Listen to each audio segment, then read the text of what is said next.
Ryder Cup team here earlier in the week. I think it was Tuesday from memory. A few golfers in the house as well again today. Sam Torrance, I'm led to believe, is going to be here with his wife. Instrumental parking in the Ryder Cup, did Sam.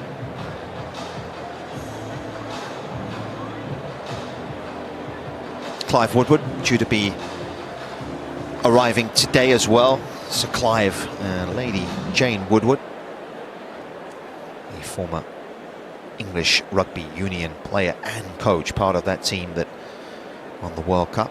Alan Wynne-Jones.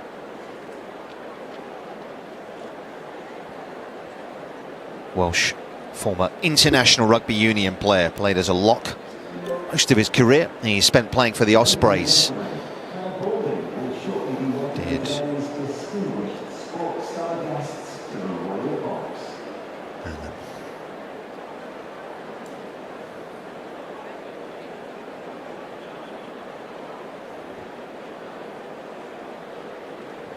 James Haskell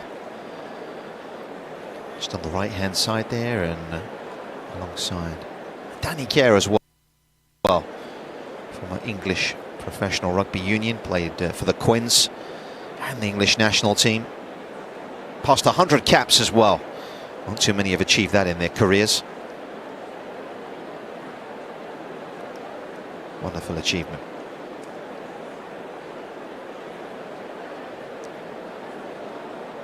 There'll be some tennis players as well. Jeannie Bouchard is due to be in the Royal Box today. Of course, over here doing some work this year for the BBC. Recently retired, Jeannie. Former semi-finalist here, made that run to the semis very early in her career, did Jeannie.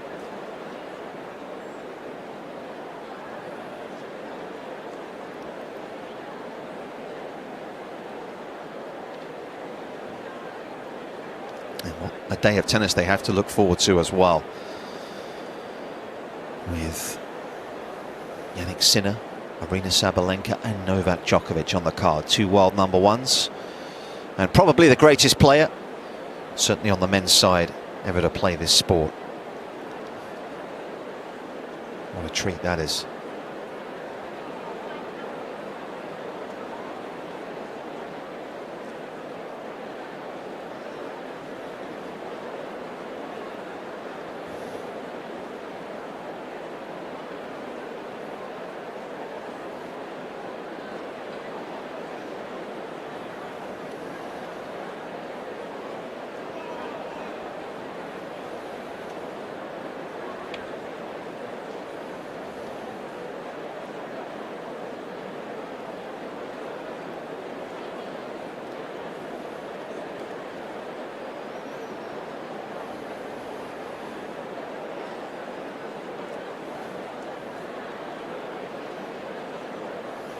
Perfect Sunday's afternoon in the middle of summer here in London.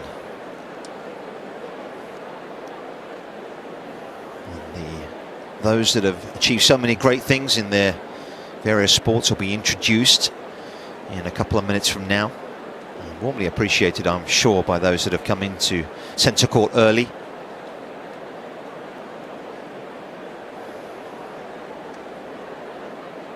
See how the baselines have been worn out somewhat through the course of the opening 6 days here. Been some great tennis. Ended last night, of course, with that 5-set match out here between Grigor Dimitrov and Matteo Berrettini. That match ending around 10 p.m, close to 10 p.m. last night. A couple of times we've been close to the curfew, such has been the competitive nature of the matches here this week. It has been very, very watchable indeed.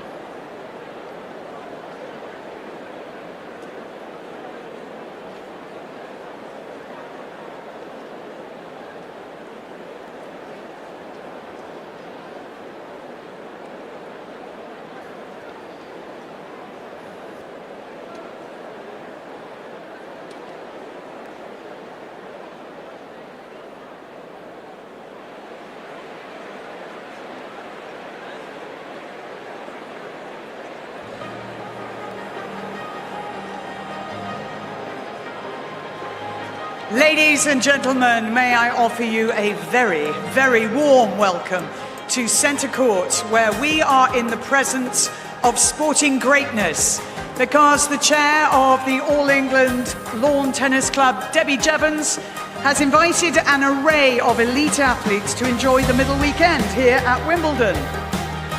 We are going to introduce them, we are going to celebrate them, and we start with 3 golden Olympians. A track cycling power couple who between them won an incredible 12 Olympic gold medals, making them Britain's most successful male and female Olympians of all time. And an ice dancer who shot to fame with her partner Christopher Dean at the 1984 Winter Olympics. Their winning bolero routine was artistically and technically perfect, receiving 6s across the board. Please show your appreciation for Sir Jason Kenny, Dame Laura Kenny, and Dame Jane Torville.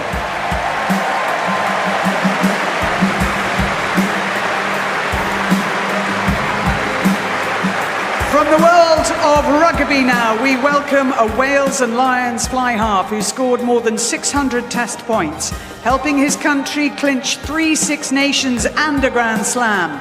2 English Grand Slam winners are also here, a scrum half and a flanker, who played with passion and personality, lighting up stadiums wherever they went.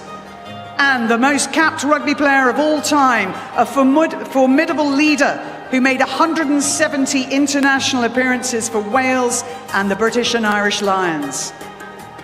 A big cheer, please, for Dan Biggar, Danny Kerr, James Haskell, and Alan Wynne-Jones.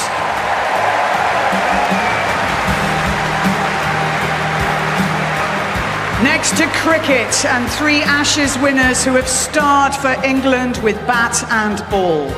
One of the sport's greatest batters, an elegant left-hander who led his country to their Ashes triumph of 1985.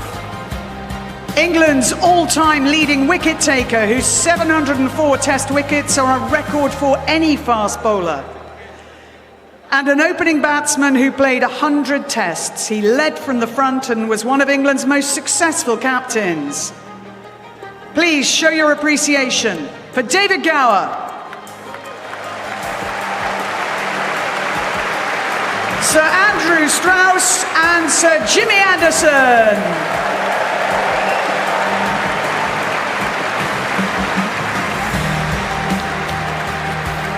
Now we welcome 2 gold medalist rowers from the Paris 2024 Paralympics, who helped Great Britain dominate on French waters. They are both European, World and Paralympic champions.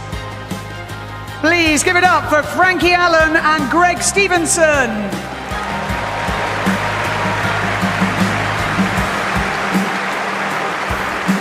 Next, we have 4 British athletes who have amazed and entertained us in equal measure. A triple jumper whose world record has stood for more than 30 years. An Olympic champion heptathlete who was one of the stars of London 2012. A middle distance runner who won 2 Olympic gold medals in Athens, she could barely believe it, and a 3-time London Marathon winner who was virtually unbeatable over 26.2 miles. A big cheer please for Jonathan Edwards, Dame Jessica Ennis-Hill, Dame Kelly Holmes and Paula Radcliffe.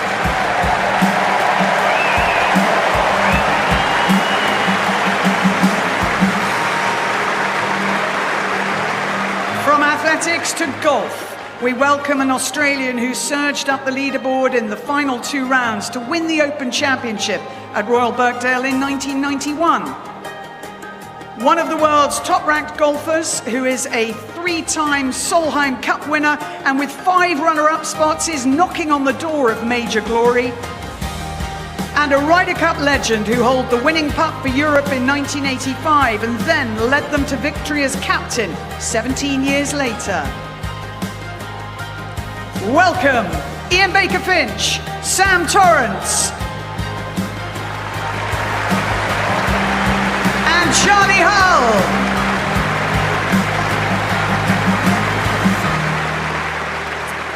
Now, one of English rugby's proudest moments came in 2003, when the men's team triumphed at the World Cup in Australia, famously beating the hosts with a dramatic last-minute drop goal. We are delighted to welcome two members of that victorious team and the coach who masterminded it all. Will Greenwood, Matt Dawson, and Sir Clive Woodward.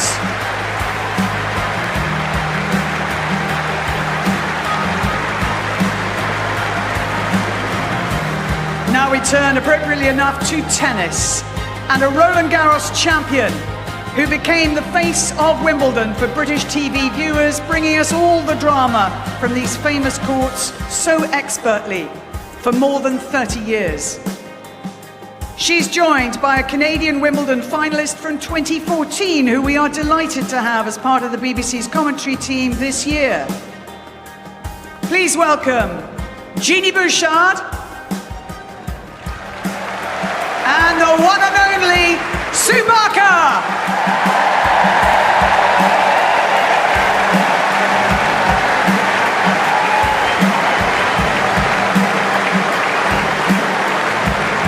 Next, a gold medal winning triathlete whose sprint finish on the banks of the River Seine was one of the great moments of the Paris Olympics.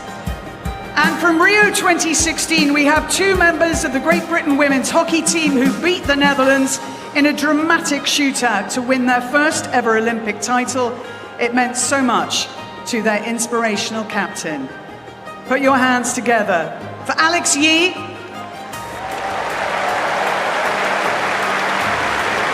and Helen and Kate Richardson-Walsh.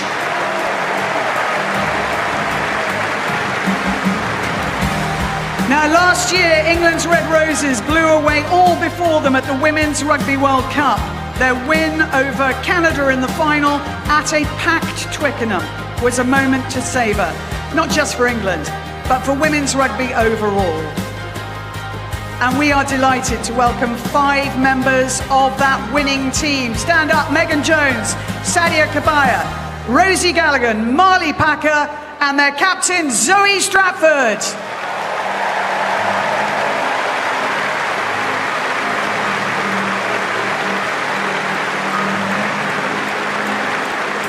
And finally, from the world of football, we are joined by a superstar lioness who helped England retain their Euros title last summer. A Champions League and 5-time Premier League winner with Manchester United, who is targeting more success as the club's new manager. One of Liverpool and Scotland's greatest midfielders who helped the Reds rule domestically and in Europe. And on a really big night for England in this year's World Cup, we are honoured to have the hat-trick hero from the 1966 final here in the Royal Box. Let's hope it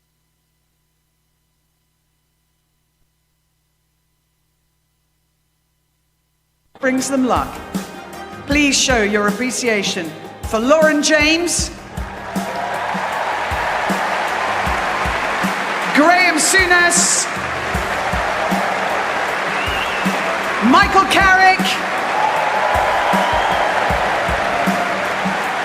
and Sir Geoff Hurst.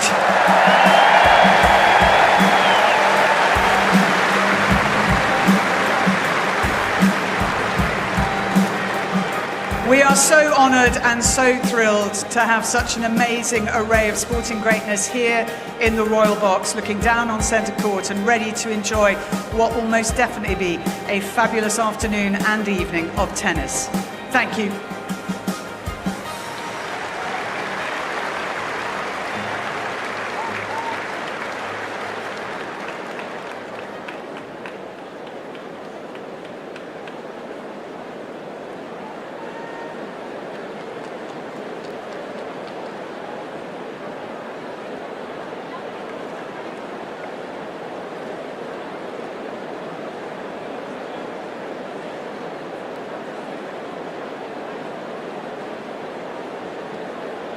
Wimbledon's footballers and ball girls now taking the courts over here from local schools and surrounding areas.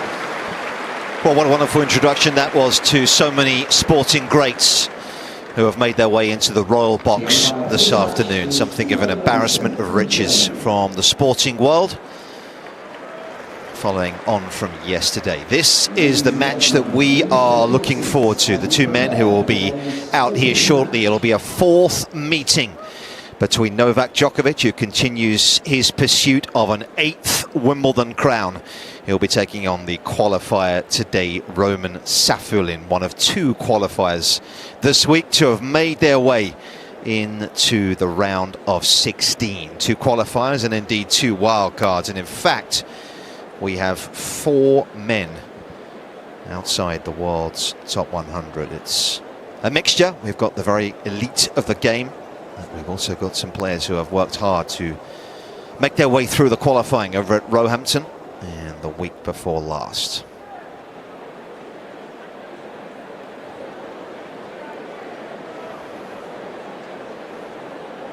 Yeah, this matchup has very much favoured Djokovic so far. There are only 3 meetings coming on an array of surfaces. They played twice on hard courts in Tel Aviv and also in Shanghai. The other meeting came in Monte Carlo on the clay.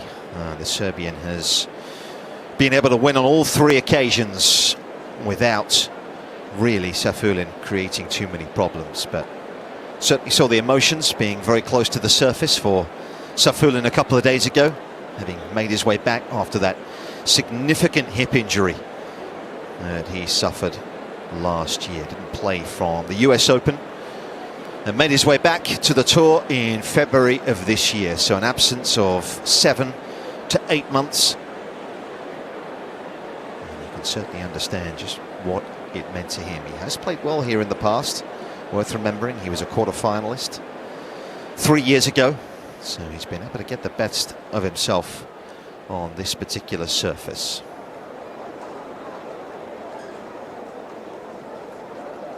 Players making their way down from the stairs, of course, the locker room, through the clubhouse and around, and very shortly they will be making their way out to the most famous court of all.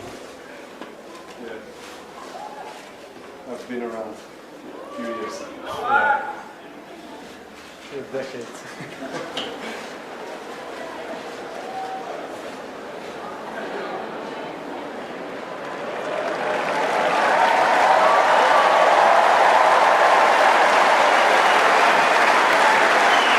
Familiar surroundings for the man on your right, not quite so familiar for Roman SAFIULLIN. Nick Lester is my name. Tim Henman is alongside me, as is John McEnroe. Good afternoon to both of you. Tim, first of all, how you doing? I'm very well, Nick, and very much looking forward to this one. Yep. John, always good, Nick. Thank you. Beautiful day. It's been Nole. He's getting already the chanting. I mean, he's tied with Roger all-time wins on the men's side, so this is going to be particularly significant for him. Not too many days that go by where there isn't a record on the line, is there, with Novak these days, Tim? He's broken a few. He certainly has. The way he's First adapted. observation was he's not wearing his jacket. He had his very smart jacket. He's gone back to the tracksuit. Well, here's another observation. How does he seemingly defy the odds in his age? You could say, okay, he's worked on his serve. Absolutely serving arguably better than ever. He's become more offensive. Not easy to change your game when you're sort of a counter puncher at heart or a defensive specialist that sort of went big when he needed to. It's remarkable watching the transformation, dealing with different generations of players this past 20+ years, that he's been able to still be here and be the second favorite to win this. Trying to figure out what SAFIULLIN can do to hurt him. He's solid. He plays pretty flat at times. He's got some confidence. Got to be a little weary. He almost lost in the qualies. He's played some epic matches, hasn't he? 6-4 in the 5th, last round of qualies, and then his first 2 rounds. Rublev 7-6 in the 5th, 14-12 in the breaker, and Van der Zandschulp was also 7-6 in the 5th, so he's put in some hard yards to get to this position. Yes, they've 2 match points as well in the first round against Andrei Rublev in that final set tie-break. Was on the brink of elimination, but as the guy said, he's been a bit of a marathon man. 10 hours, in fact, he's played in the main draw to reach this stage for the 2nd time in his career.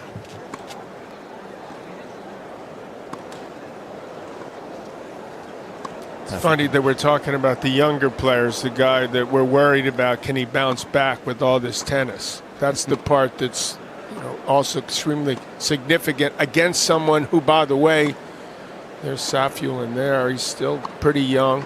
He's a great junior. So he's been somewhat frustrated at his overall lack of success, a lot of injuries. And I think, guys, we saw just how much it meant to him, didn't we? Those emotions were pretty close to the surface 48 hours ago in that win. Sometimes maybe even we get a little lost as to the journey these guys have been on. He's been out for 8 months last year, maybe thinking his career was done, and here he is once again mixing it with the very best. Yeah, and that performance against Fonseca, we saw Fonseca really make that big Grand Slam breakthrough at Roland Garros, and could he back it up on grass? And in that round of 32 match, the answer was most definitely not, but he's still so young and for sure a massive star of the future. But SAFIULLIN really did take him apart, beating him 3-3 and 3. Yeah, 41 winners that day, Tim, and just 18 unforced errors. So the numbers made very good reading for him. Fonseca maybe doesn't have the grass court experience, so possibly that might be one of the reasons why that was the result occurred in that fashion. But how about Djokovic, you know, really basically not playing any tournaments except majors? I mean, it's very few. How do you step it up from, you know, you figured almost any player, I'm trying to think of a player, a comparable situation that's been able to do that. I can't really think of one, certainly in the men's side, that would be able to not only not play much and defy his age, but to step it up in best of 5. So what do you put that down to, John? What are some of the reasons why that's the case? Apart from the fact he's simply just too good all round. He's different. Oh, that's one reason. He's just more talented than anyone, almost anyone we've ever seen. He's also meticulous about what he does to put in his body, how he prepares for any event, how he trains. I mean, he lives and breathes this. He's got to be unbelievably disciplined. That's the part, even with the family, even with the kids. What have you made of tennis so far, guys, in terms of the level you've seen? I think he's got another gear. You know, if he needs it, not service-wise. I think his serves incredible. And he's played well. I mean, guys have stepped up against him. Rinderknecht played well, really well, I thought. Tsitsipas has got such a horrific record against Djokovic. He had lost 11 straight, and that soon became 12. But just Djokovic's level in that match. He only made about 7 unforced errors in 3 sets. It was incredibly impressive, and you win in that nature, then you're obviously not using up much energy, and that bodes well if he is to go for another deep run. I mean, this is about how much he's got left in the tank in the semis and finals. You know, that's what it boils down to. He didn't have it last year in the semis. He did when he beat Sinner in Australia because he had gotten a default 30 seconds. You know, from Menchik in the 16s, and then the quarters, he's 2 sets down to Musetti, and Musetti retires, you know, with an injury a couple games later. So the body was still there. It caught up to him in the finals. He'd won the first set there against Alcaraz.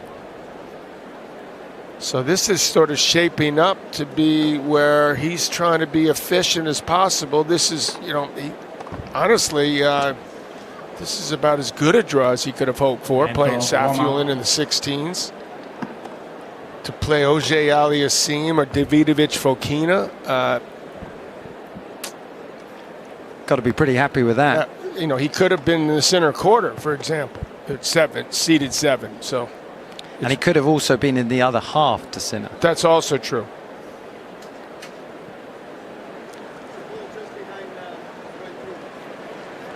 Just making sure everything is arranged as it should be. Defense.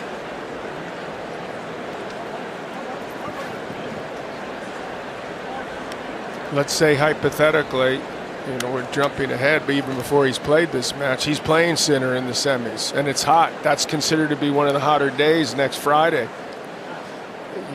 You're like, well, okay. And then it's sort of a coin flip, maybe. Certainly does add another variable to it. So, as John just said, he's gunning for a 106th Wimbledon win today, which would break the record that Roger Federer currently owns. It'll be Roman SAFIULLIN, though, to get this round of 16 matchup underway.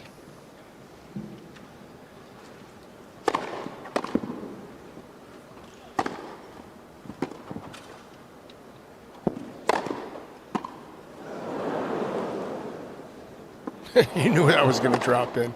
Well, that's even better by SAFIULLIN. He's got to be playing with house money, considering he was 2 sets to 1, 4-2 down in the qualies.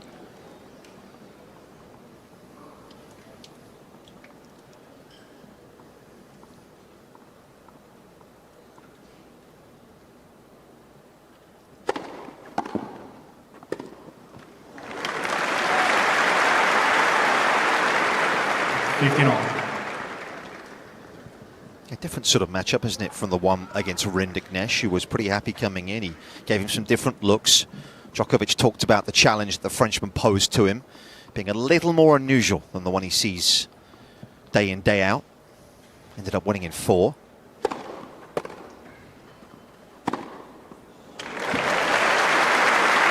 That's a pretty good zip on that serve. Last two, 126, 127 miles per hour.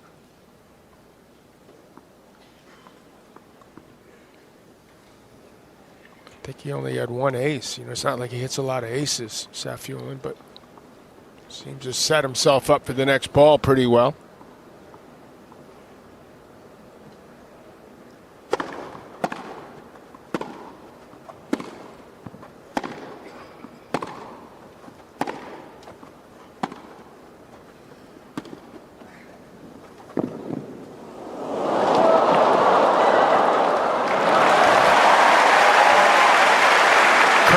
From his genius on the court.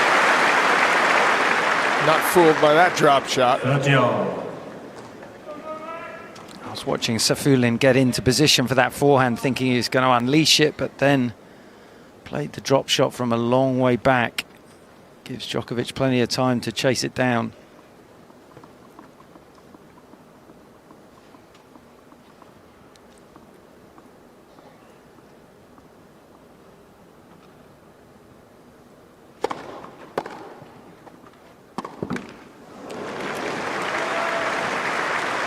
Got to figure he's tight and wound up here early. That's for sure. Got the butterflies in the stomach. That caused that miss. That person he's playing got himself up to 36 in the world. Only a couple of years ago did SAFIULLIN, before having a tough spell. Then the injury struck. It was a hip problem that forced him off the tour.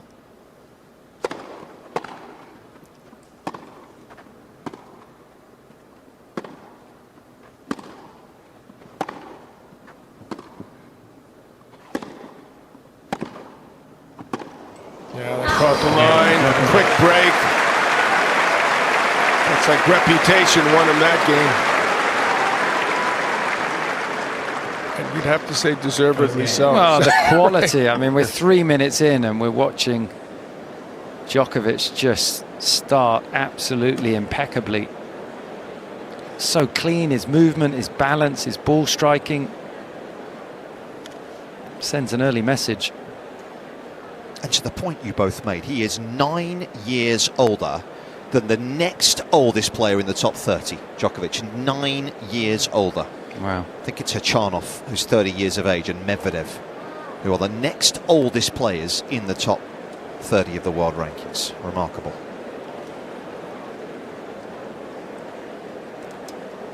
How many of them will still be playing at the age of 39? I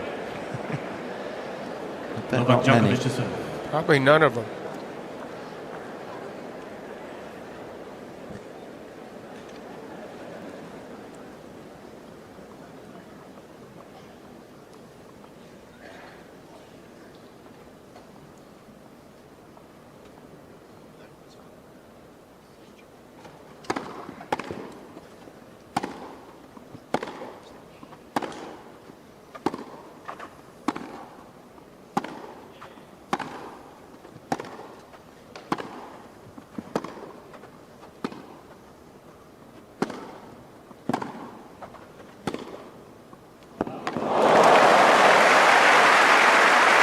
Take some encouragement from that particular rally. He's not a particularly big guy, about 5'11". 15. He handles the low ball well, and he's going to have to. He's going to have to be offensive. Try to work Djokovic. Test him physically. See if he can break him down. He's 28.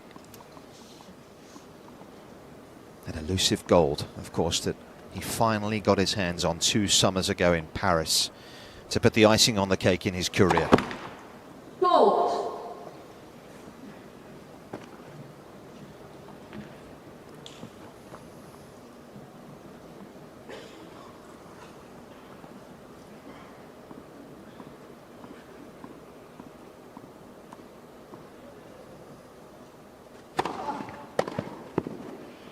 Out. 15 on.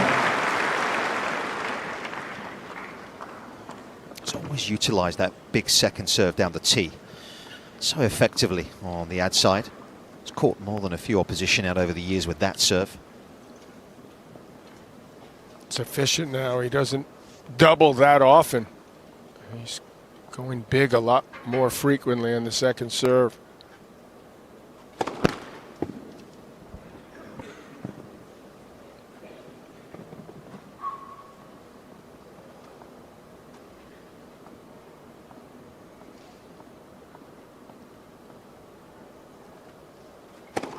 I knew it. 15. Inevitable. Yeah.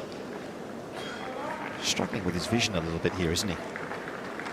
Looking up into the sun Yeah. from this northern end at just before 2 o'clock, you can see by the shadows.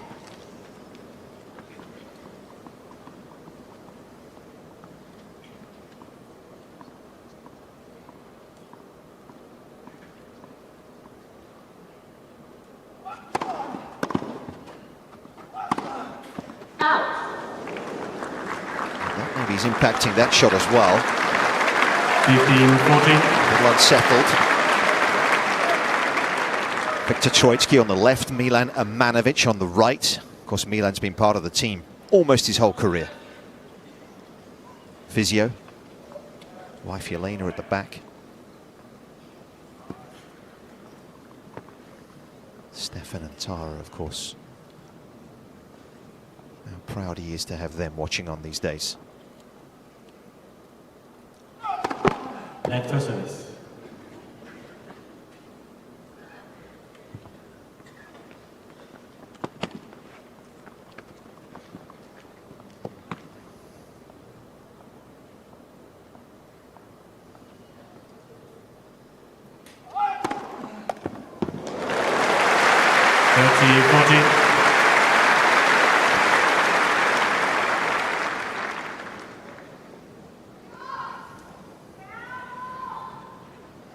He's been broken 5 times so far through the opening 3 rounds, Djokovic.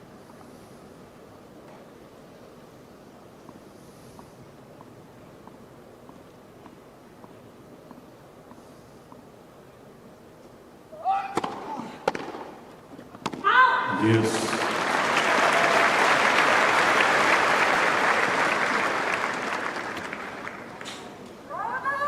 Only 118 miles an hour. That first serve, SAFIULLIN will be disappointed not to get the ball back into play at break point.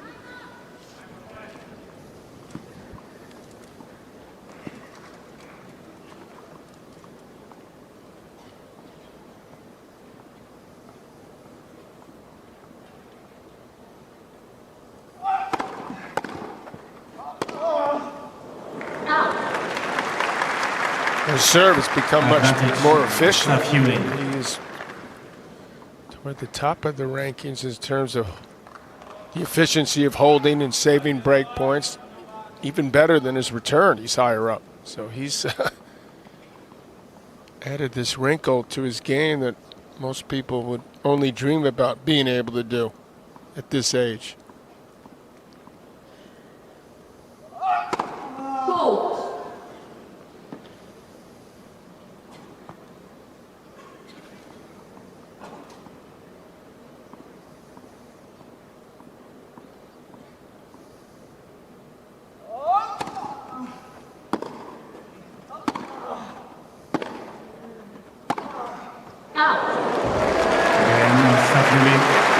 surprised to see that type of service game from Djokovic after getting the quick break. Yeah, and again, as he One walks game beneath us, just trying to wipe the sweat from his eyes. Definitely had some issues with the sun in that opening game. Yeah.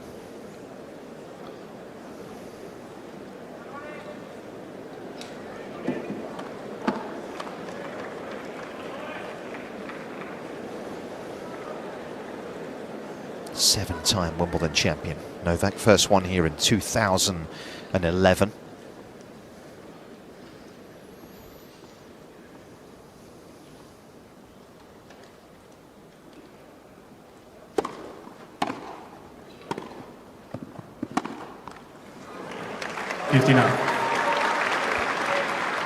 Tactically, John, where do you serve to Djokovic? Obviously, that's a pretty difficult solution, but do you mix it up? Do you give him variety? Because we know he is one of the best returners probably ever to play the game. You gotta mix it up. You gotta keep him off balance if that's possible. Also depends a little about where he's standing.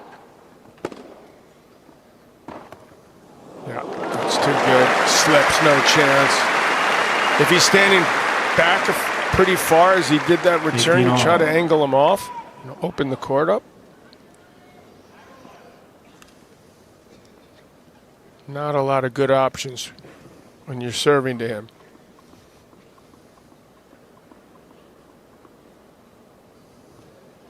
He makes you change your tactics. I think you have to do something special. That's half the battle right there. He's in your head.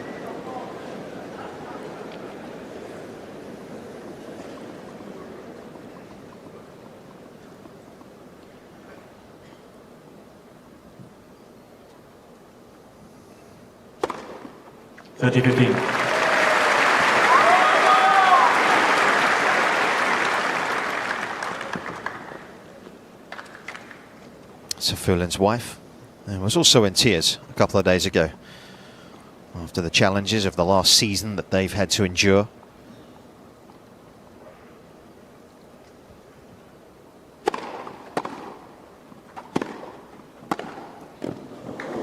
Oh, that's magnificent.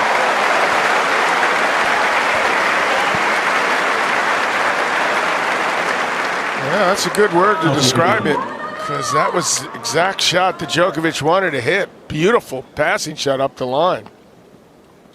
On the stretch, controlled the racket head beautifully. Recognized by Djokovic.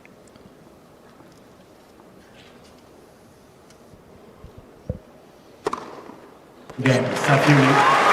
Hitting his spot nicely with that serve once again. SAFIULLIN leads The qualifier. 51%.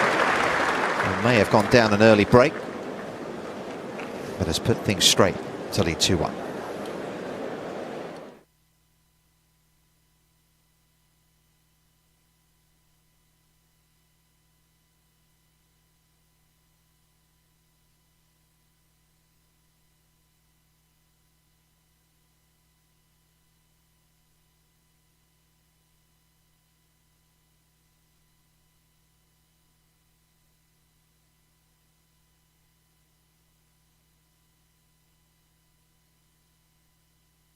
And in practice, he's always been impressed by SAFIULLIN's ball striking.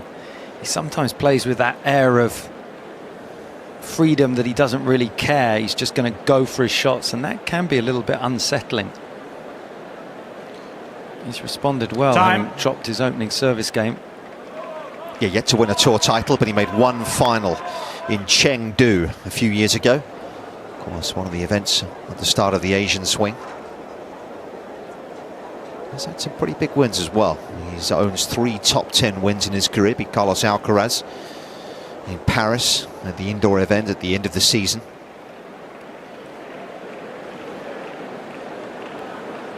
Thank you, ladies and gentlemen. Ready for play.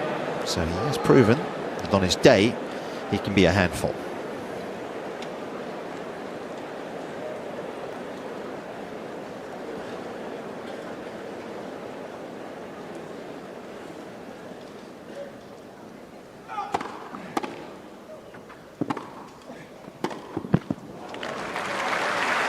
Now.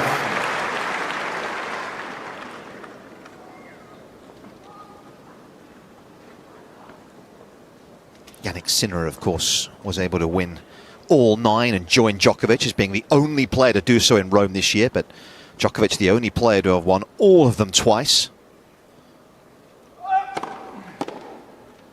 Out. 30 love. No mean feat, Tim, given the array and the depth of those Masters 1000s these days. Yeah, it's just incredible. The consistency and the quality against the very best.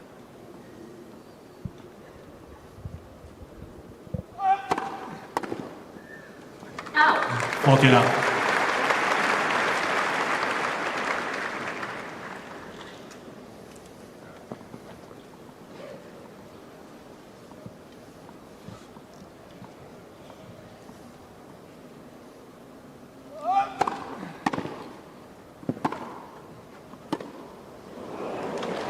Again, Djokovic. Well, no problems from that end.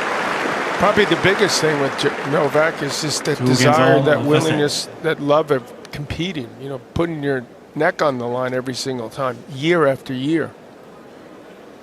How difficult is it to stay as single-minded as that, guys, for so long, to keep that discipline? One can only imagine. I wish I knew. Yeah, other distractions he's got, whether that's with his family, outside business interests, the repetition, the monotony of having done it for so many years, but he's still putting in the hard yards.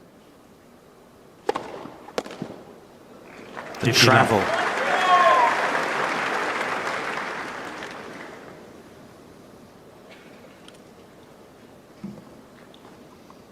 Yeah, it's been quality over quantity, as John mentioned. He really hasn't played at all this season, has he? Just 4 or 5 events across the year.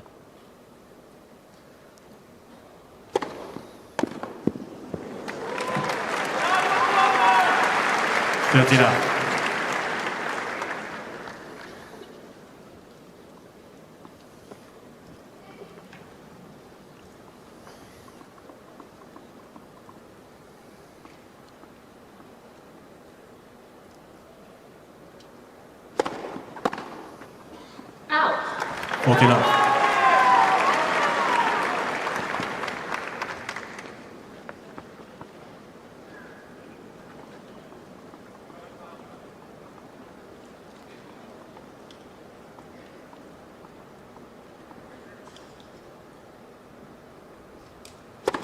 Fault. Please.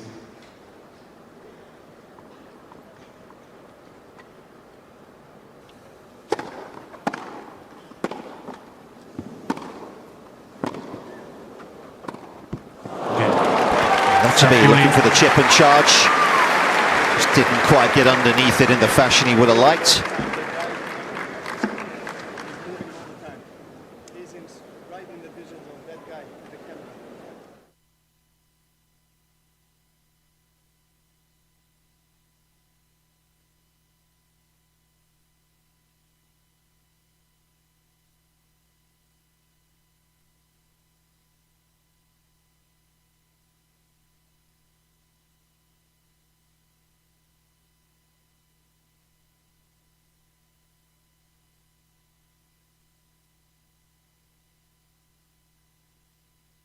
Would have upset me if he said it the wrong way. It's too honest. How about Novak, though? Didn't he uproot his family and move to Greece like less than a year ago or so? Yeah. And then he won his new hometown tournament in Athens, didn't he, at the end of the year? What is it? Because he only speaks 7 or 8 languages. He wants to learn Greek too. Diversifying, John. Unbelievable. Going with the eye drops now.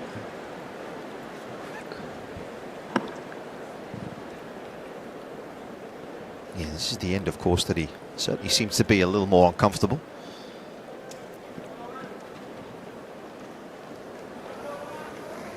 Beaten last year in the semi-finals by Jannik Sinner. Of course, it has now been almost 3 years since he won a major. You have to go back to the US Open in 2023 for the last time that Djokovic claimed a major.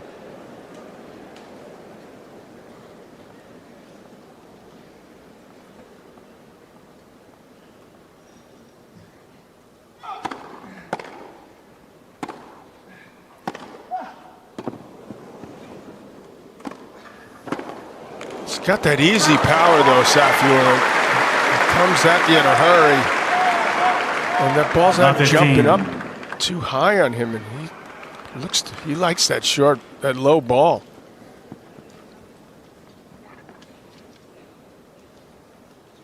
Djokovic trying to find a spot where that sun's not in his eyes here.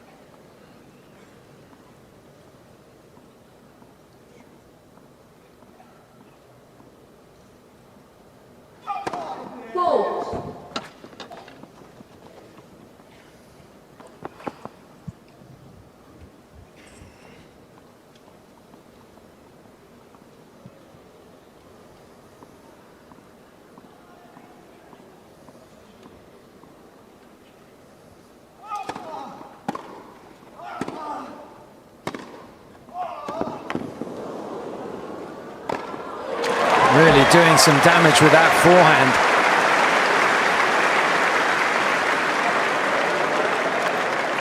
For 30. SAFIULLIN, great racket head acceleration. So it's coming with pace, but with margin for error.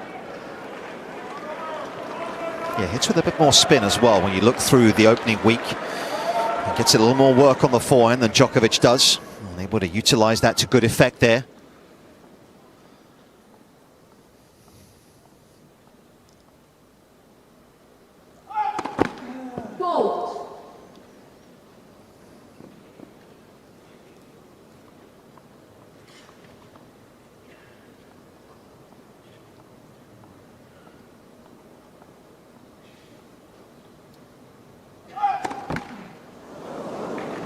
SAFIULLIN took an ultra-aggressive return position, and Djokovic having problems again.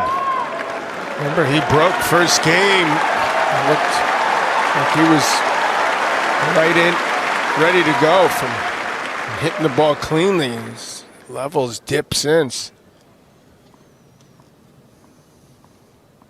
SAFIULLIN looks like he's calmed down. He's hitting the ball well.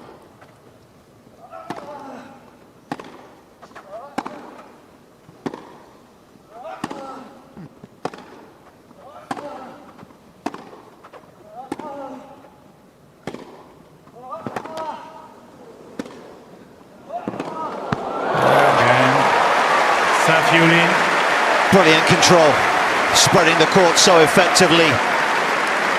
And SAFIULLIN finds himself a break to the good here. SAFIULLIN leads. You said it, he's hitting with margin, you know, and so it's a confident shot, and it's causing problems for Djokovic right now, pulling him off the court.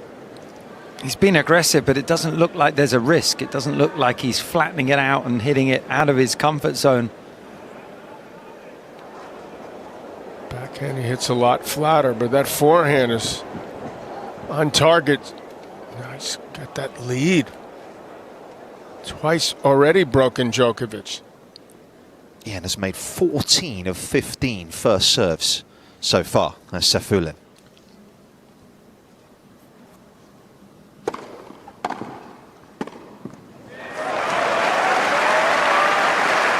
Now 15. Mentioned that final in Chengdu, where he was beaten by Alexander Zverev. His record of the majors is significantly better here than it is anywhere else. He's got 9 wins here at Wimbledon in his career, just 1 in Melbourne, 1 at Roland Garros, and 3 at the US Open. So it's been a happy hunting ground for him here at Wimbledon.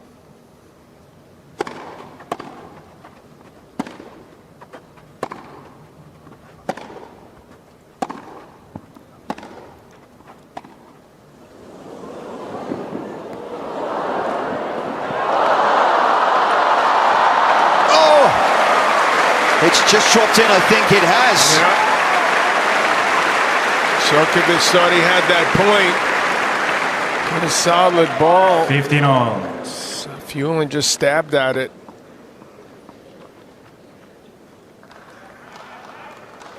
Just caught the line here.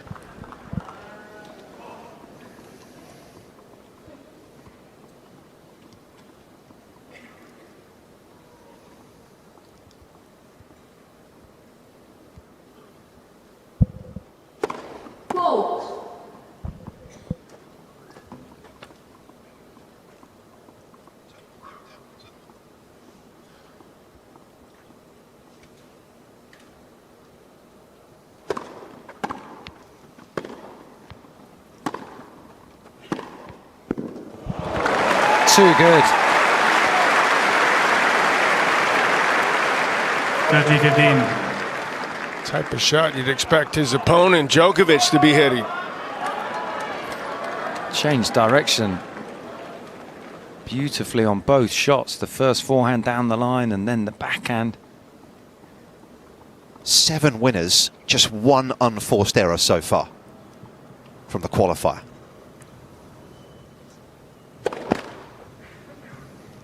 Sort of ratios that we saw a couple of days ago in his victory over the Brazilian.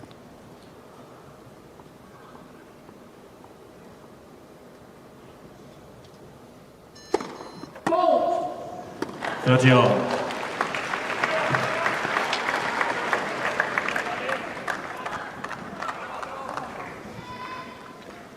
Grew up playing the game with his father. His father was a coach back home at a small club in Russia. Dad took him along. Said he loved it from a very early age. Got the bug.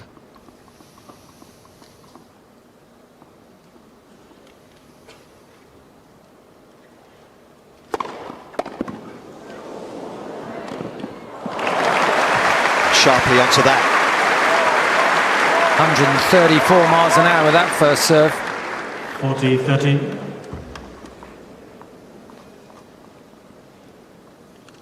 Bigger serving than I recall from SAFIULLIN. And he was good to get up to that ball in a hurry before it dropped too low below the net. Make that shot a whole lot easier. Late first serve.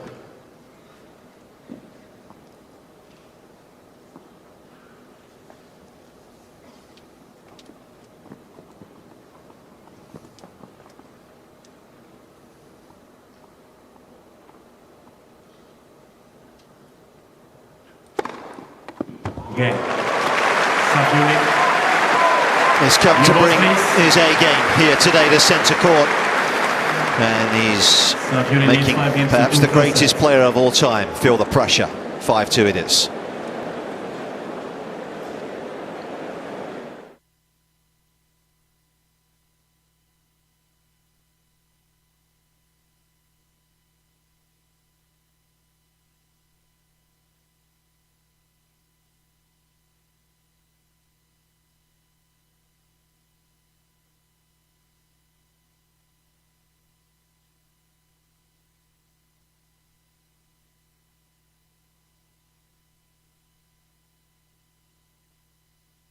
Higher, and the way it looks from SAFIULLIN's point of view, it's going through the air pretty quickly the way he's timing it.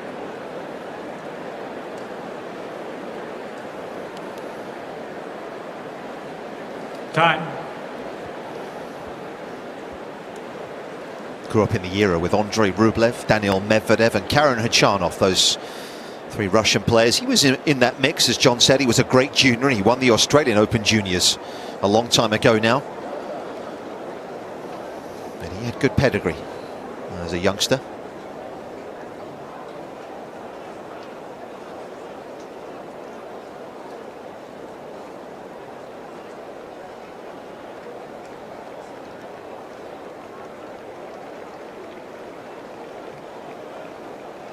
A man who didn't have a tour level win prior to qualifying here this year. Has settled very nicely into this contest. 15 up.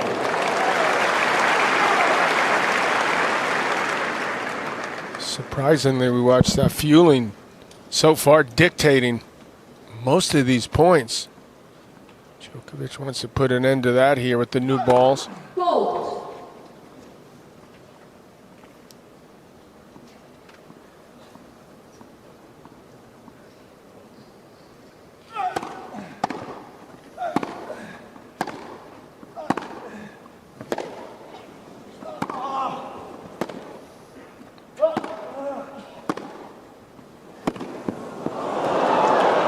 He made it look pretty easy, SAFIULLIN. You got to hand it to him. You know Djokovic is going to try to take it to him or be more aggressive. 15 all. first strike type of tennis. SAFIULLIN hung tough in that point, that's for sure.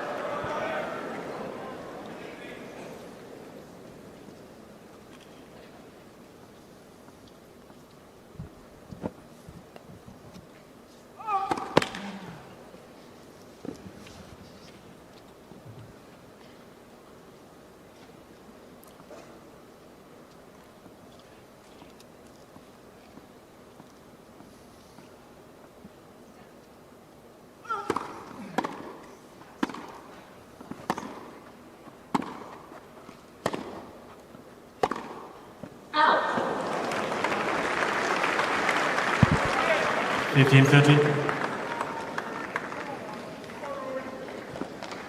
Djokovic trying to force the issue because SAFIULLIN has done such a good job in these rallies. Makes the unforced error. 2 points away from the first set.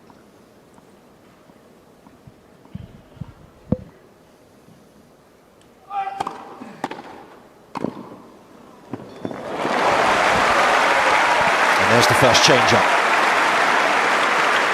SAFIULLIN didn't see him coming. Well, the hat's off, but the thinking cap's got to be turned on here. Try to throw this guy SAFIULLIN off his game.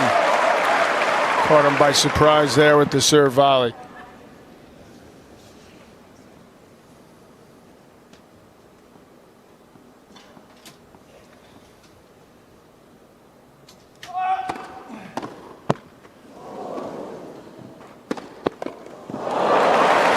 Well, he's beaten him for pace. The chip return forced Djokovic forwards. 30-40. Well, he didn't do enough for that approach, but believe it or not, 32 minutes into this, it's set point for SAFIULLIN.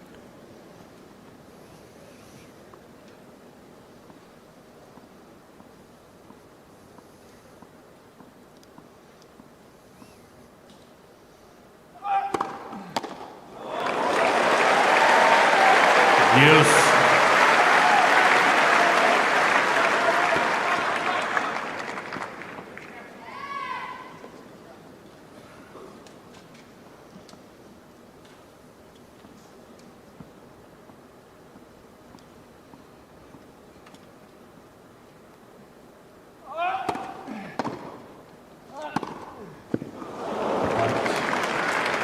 Advantage SAFIULLIN.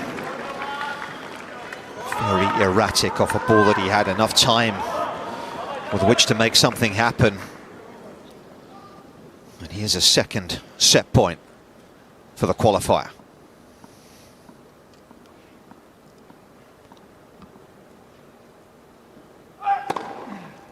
Use.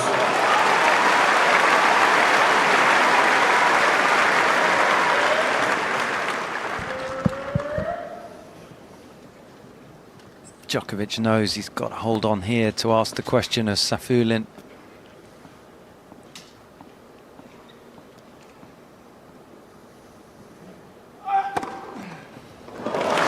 Advantage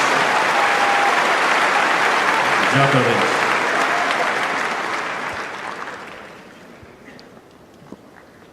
Charlie Gomez on the far right, the man who Tim was just mentioning. Travelling with the Serbian for a few years now. Was based down in southern Spain.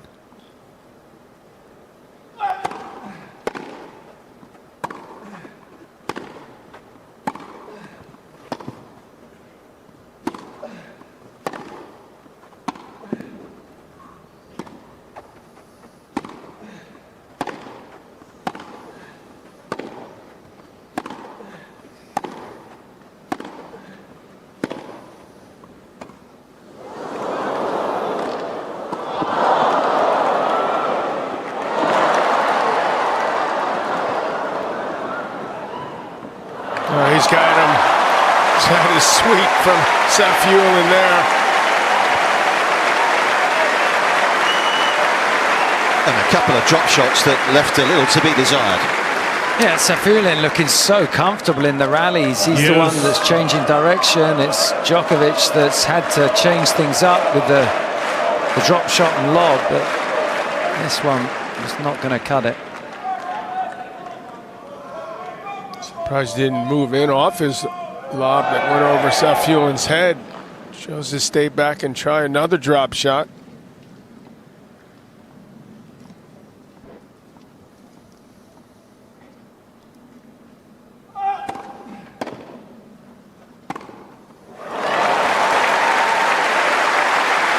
Cut that ball off nicely. Advantage, Djokovic.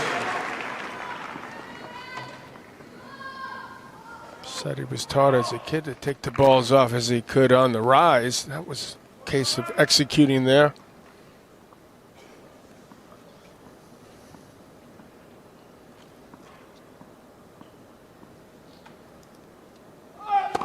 Fault.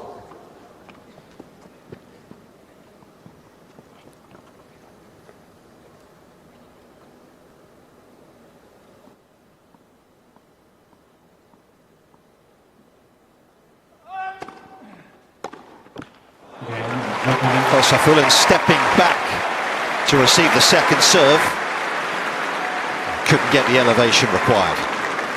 SAFIULLIN leads 5-3 in the first set.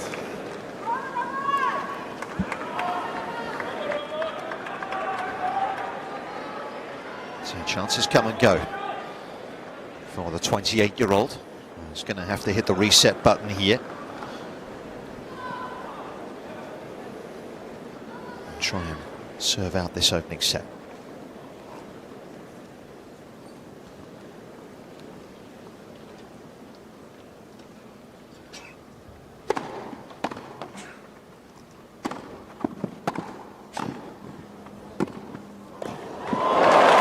Didn't he do well?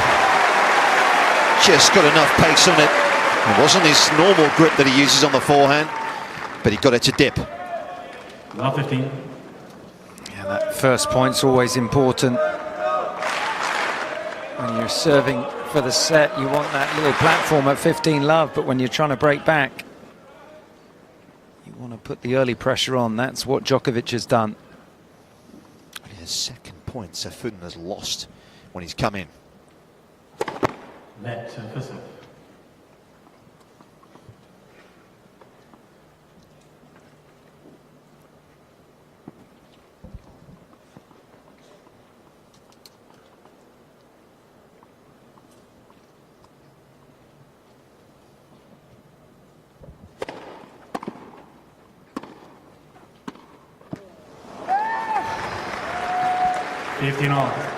That's a poor miss by anyone's standards in this tournament, let alone Djokovic trying to break back into the first set. That's why you heard that guttural scream. How could I have possibly missed that?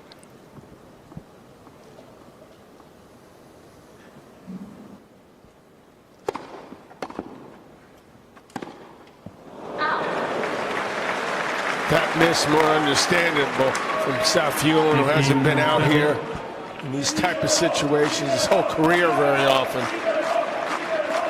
Trying to get the first shot off this great man from Serbia.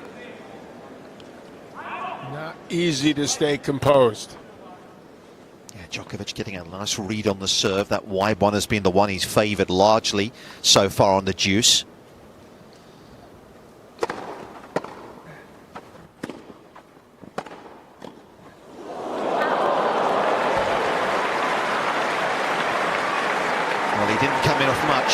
And he was left rather exposed as a result. 15-14. No, his hitting from the back of the court has been so good until this 9th game.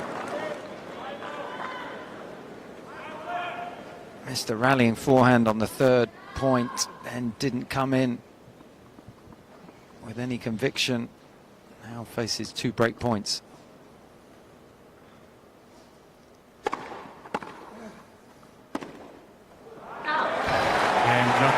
And he's blinked. And the qualifier has been broken for a second time here. SAFIULLIN leads 5 games. We're back on serve after 40 minutes.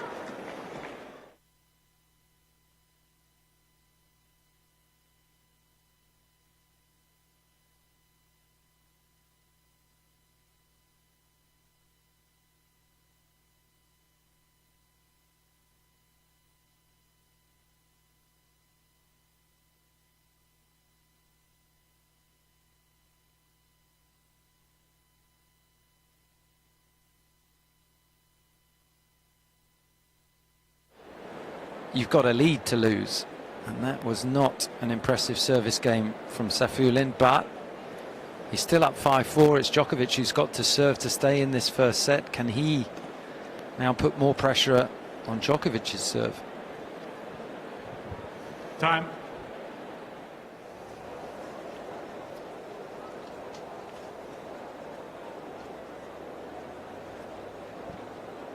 First time since 2017 that 8 of the top 10 seeds on the men's side have made the last 16, so the cream have largely risen to the top here this week as we head into week 2 on the men's side.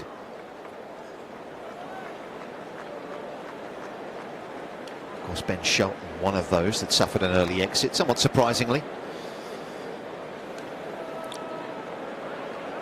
Very surprisingly and disappointingly for the fans in America who are expecting big things from Ben this year. Thank you, ladies and gentlemen. The players are ready. Yeah, he was beaten by another qualifier, Otto Virtanen, in the first round.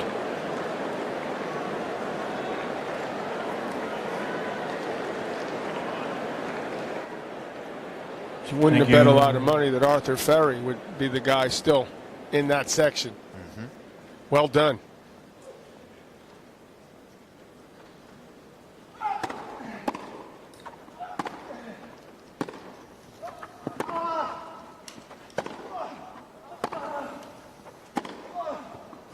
Must be that Stanford pedigree. 15 left. Yeah, 3 years at Stanford for Arthur. How long were you there for? 1 John? year. 1 year. That was enough for You them. add that up for both of us, we get maybe 1 graduate degree.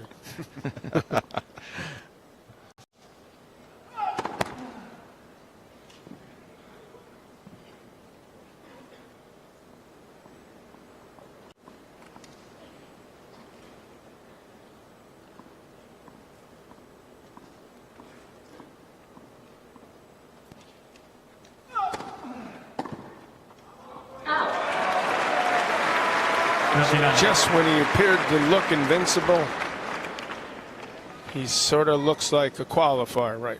These last couple of games when he had a shot to take it to him. And just when Djokovic was looking vulnerable, right, he responds. Yeah, all 4 breaks have come from this end so far, where Djokovic is serving.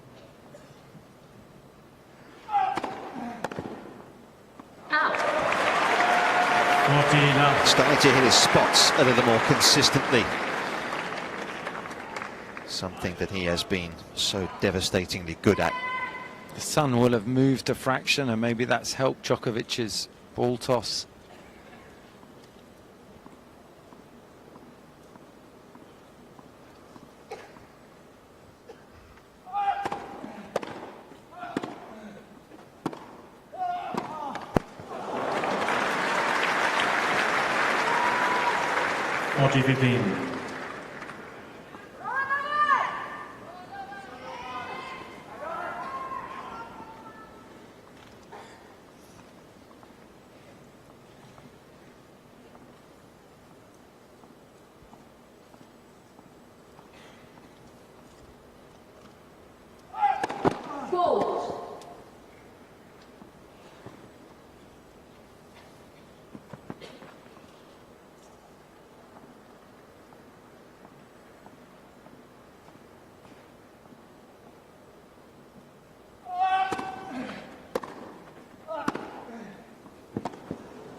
Now seeking a bit of rhythm. There's Novak Djokovic out here. He claws his way back into this opening set.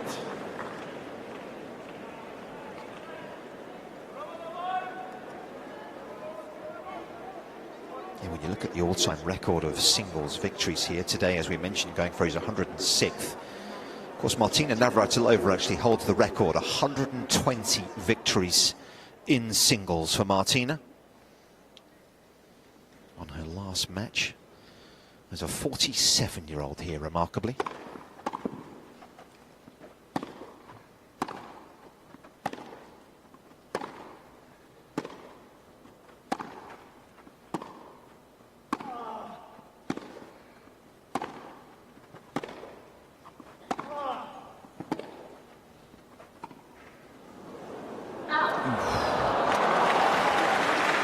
such clean hitting from the back of the court from both men, and then not a good drop shot from Djokovic. 15 out.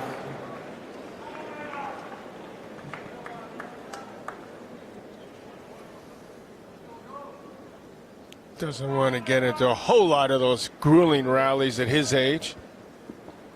Try to stay on the front foot. Take it to SAFIULLIN as much as possible.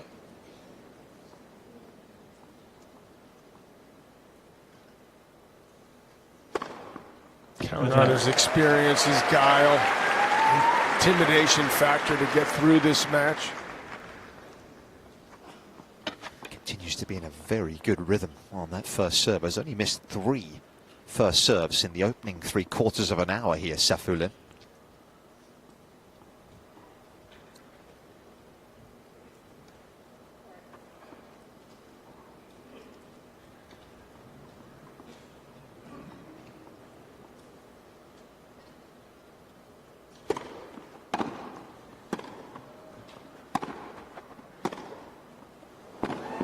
Boy, he's hitting that forehand, that short forehand, a lot of spin really well. It's causing problems for Djokovic so far. He's going to try to cut those off if he can read it soon enough. So far he's had trouble picking it up.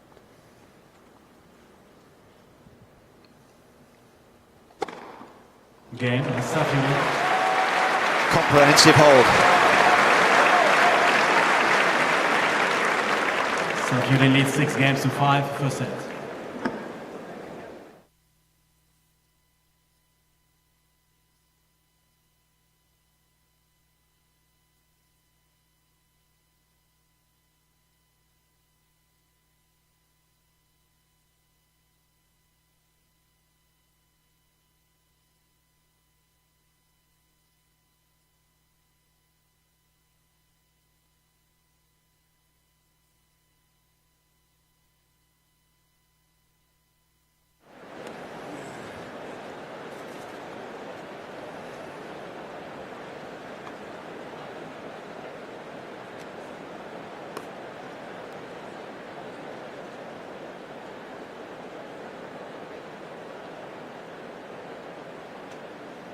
Got a very impressive record at the second tier of the sport as Roman SAFIULLIN.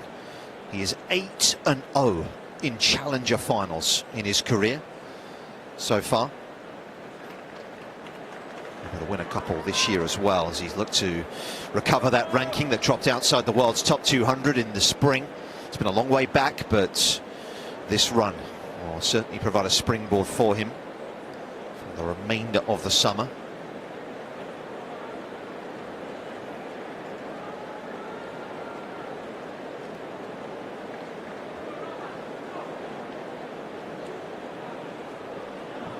Took Yannick Sinner to beat him here 3 years ago. Thank you. He made the last 8. Djokovic here for a second time, serving to extend the set.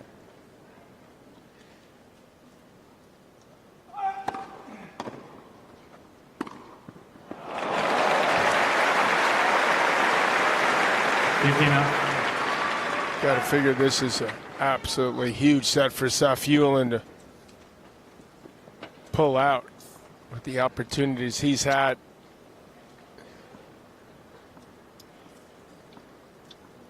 Far less stress for Djokovic if he's able to get through this in a tie break. 13-0.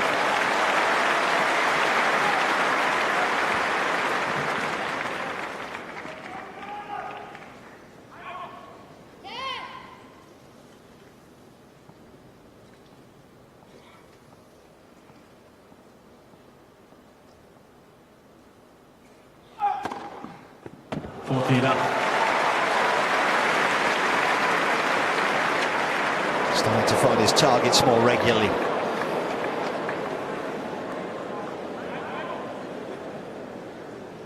Chances to take us into the breaker.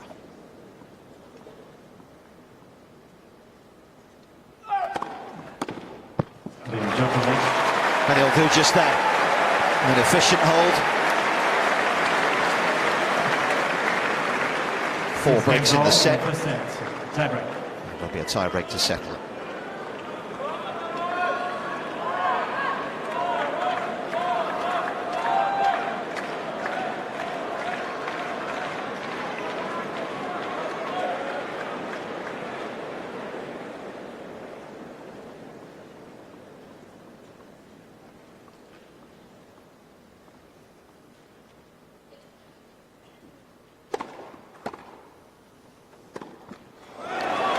Tight-looking start there.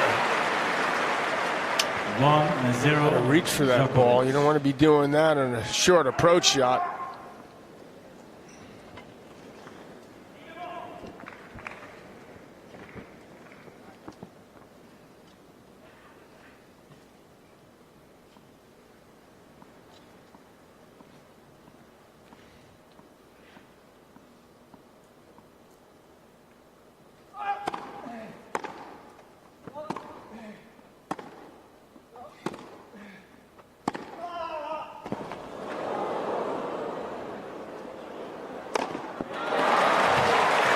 Well, once again, he gave himself a little bit more time off the return initially to get a look at the return, and he's got himself up the court.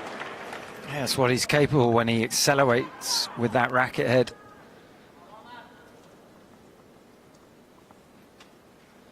Standing way back to return this first serve.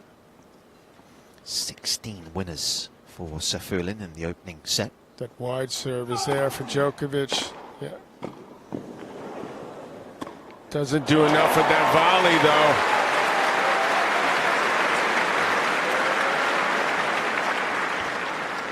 volley,2-1 SAFIULLIN. It's the right play when your opponent's that far back, gives you so much time to get to the net, but one big step from Djokovic, wasn't able to control the forehand volley. 3 points against serve to begin this tiebreak.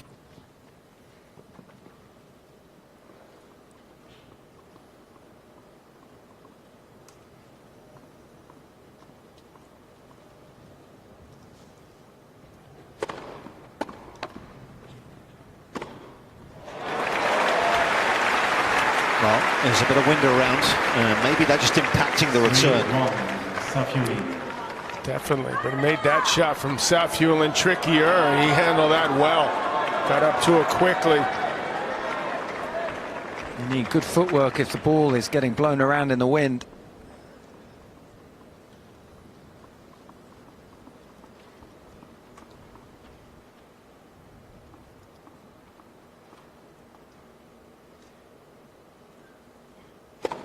Left for serve.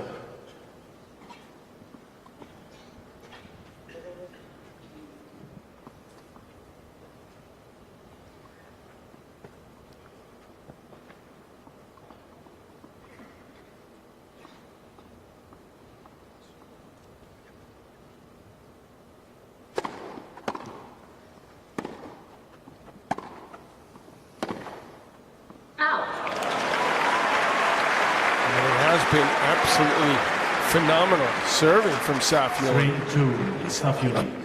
It's above 90%, his first serve percentage, and hasn't won the set yet. What a good Only chip. missed 3 first serves.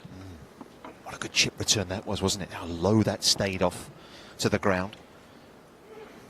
Made the +1 shot difficult to attack. Djokovic not too shabby either at 74% first set.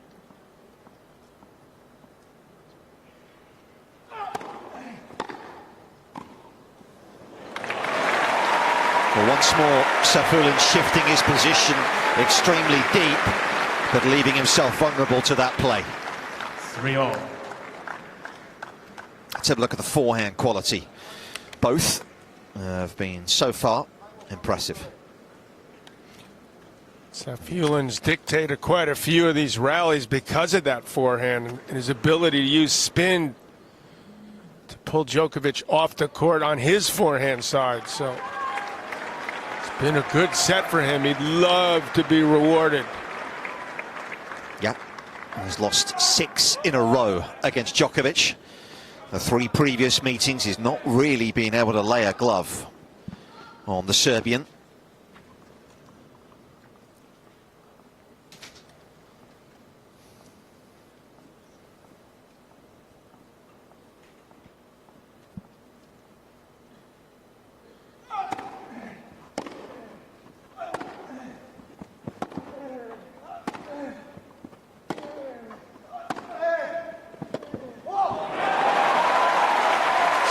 quality hitting from Mr. Djokovic here. 4-3, Djokovic. SAFIULLIN deciding again to stand way back and was on the run most of that point. Giving up a lot of court position when you go that far back.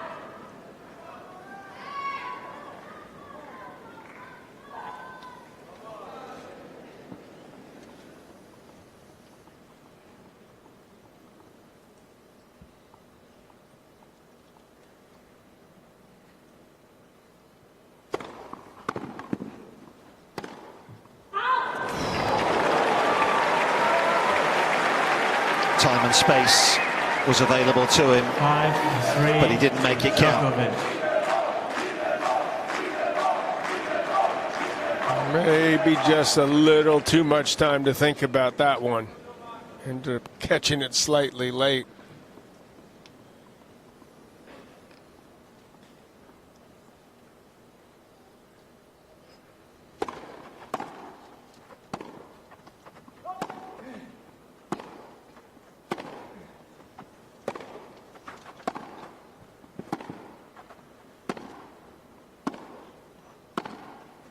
Out.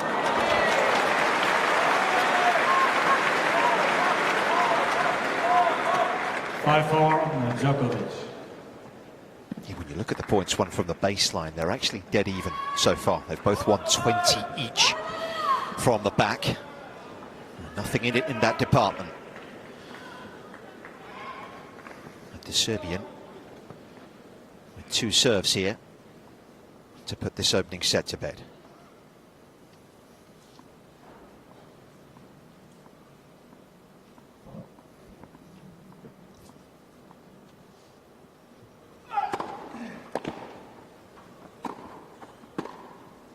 That's well left. Just another added wrinkle he's employed into his 6-4, game, but the ability to Djokovic. serve and volley on huge points. He's recognised with SAFIULLIN so far behind the baseline. He's got the chance to move forward. And he's taking advantage of that nicely. He's got himself a couple set points. Yeah, it's a set that is about to tick to an hour mark. It's a set that is in Djokovic's hands.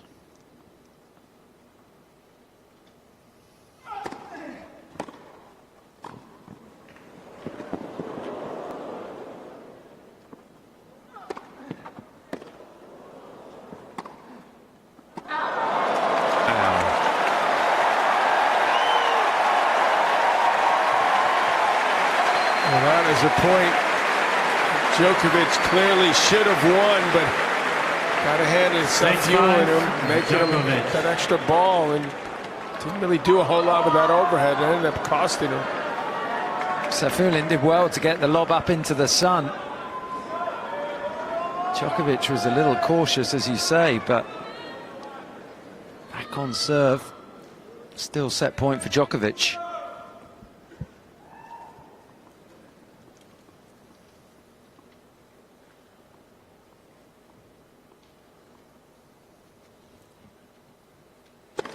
Fault.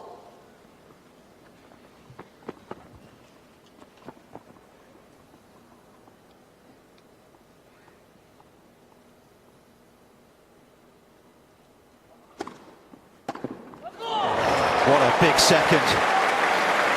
Just got a little more bounce to it. And Djokovic surprisingly not able to make him play.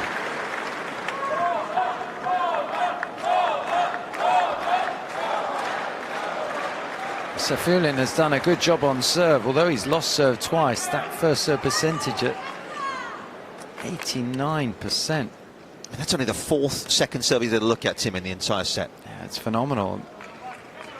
But you're right about being surprised at Novak, who saw that kick coming and planted his feet maybe a little too soon, ended up reaching for that. He feels like the set already should be his. He's right about that, but he's got to go back to the drawing board here.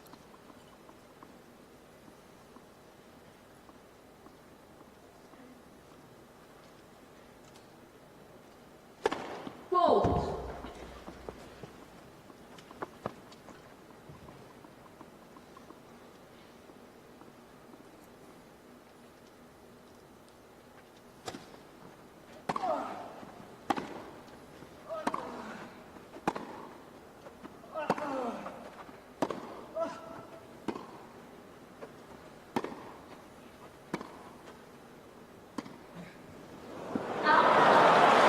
That is a brain cramp.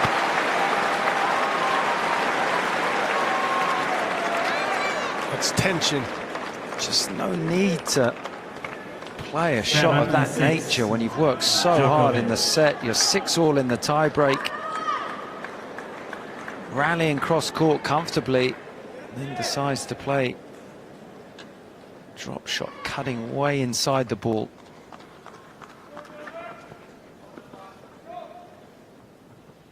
Third set point for Djokovic.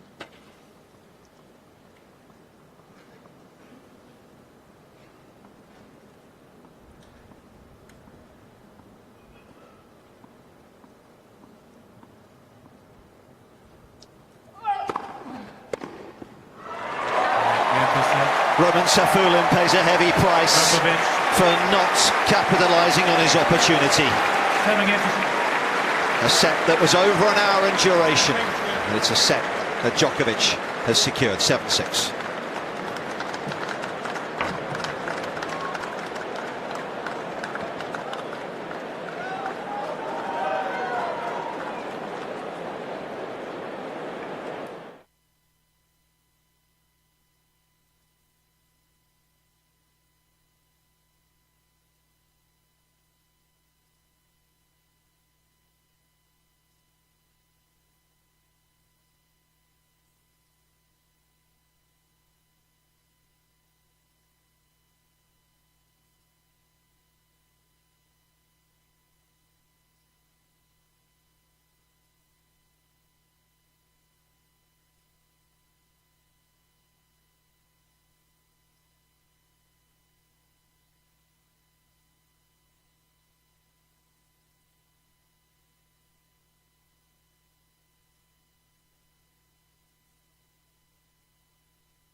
It's going to be interesting to see how SAFIULLIN reacts to having lost this set that he's got to think he should have won.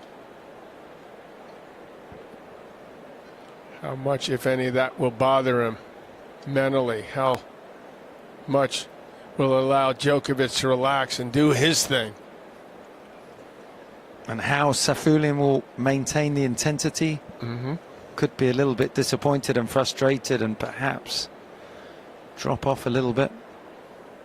Well, you certainly don't anticipate him continuing to serve at that percentage in the high 80s.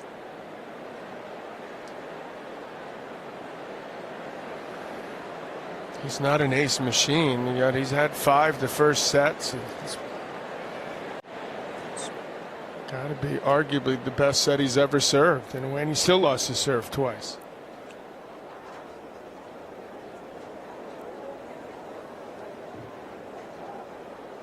Djokovic giving him some more opportunities to think about those missed opportunities as he changes his clothes. Today where there's plenty of sporting stars in the Royal Box, of course. It used to be just a Saturday, didn't it, Tim? But they seem to have extended it over 2 days now. Yeah, certainly a popular day. Jeannie Bouchard up there.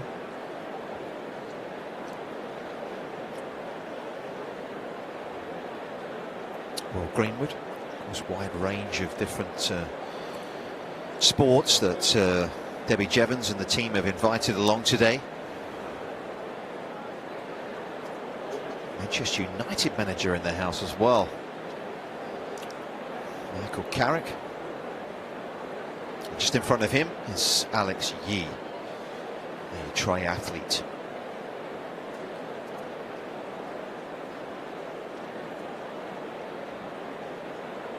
couple of big boys from the rugby union world. Danny Kerr and Dan Bigger. And Sir Jeff Hurst, of course. I wonder if he'll be staying up till 1 AM in the early hours this morning. It's England due to play Mexico. It's 1 AM tomorrow morning.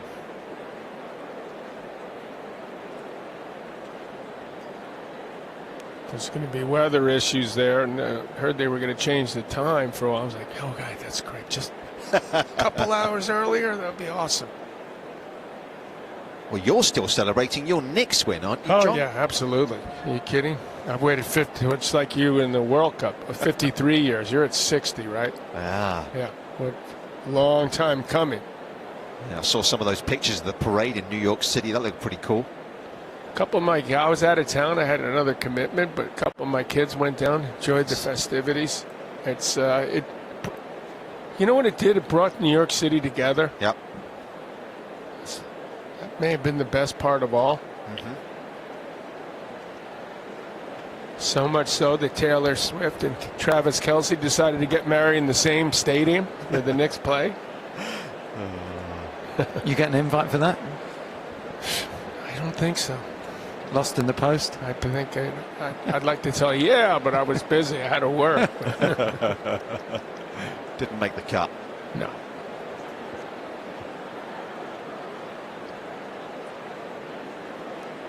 Pretty extended break here for Novak. Yeah, I was just going to say.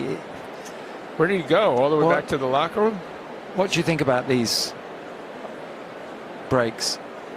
When men were men, Tim. There we go. Didn't have any breaks. You couldn't change your clothes. You couldn't even go to the bathroom. You didn't sit down at the change of ends, did you? You know, 74, I believe, or 5 was the first year where you had chairs. So I missed it by a couple. 77 was my first year. 74 was a great year. 74. Is that the year you were born? It was. I mean, just check this outfit out, guys. This gentleman is in the 4th row, and he's on brand. Little block by the steward, but he must be very warm. That's all I know. We get the gist of it. Yeah. Ah, there we go. Wow. Boy, that takes some guts. Or if you've lost a bet. That's the other possibility. I mean, I was just wondering whether he could have come with someone dressed as some cream or something. That would have been even better, wouldn't it? But I don't quite know how that would work, really. Good effort, though. Knew he was in the front row. 4th row up he is, so we got him. Well, we're back in business here finally. Get Novak back out there on the court, and he's going to try to bear down. Thank you, ladies and gentlemen. Get through this as quickly and as efficiently as possible. Yeah, not being a week without its challenges, is it? Of course, Wu Yibing gave him plenty to ponder. Yep. Arthur Rindiknesh, in similar vein, wounded him a couple of times. So thank you. He's had some tests already. There's the Serbian.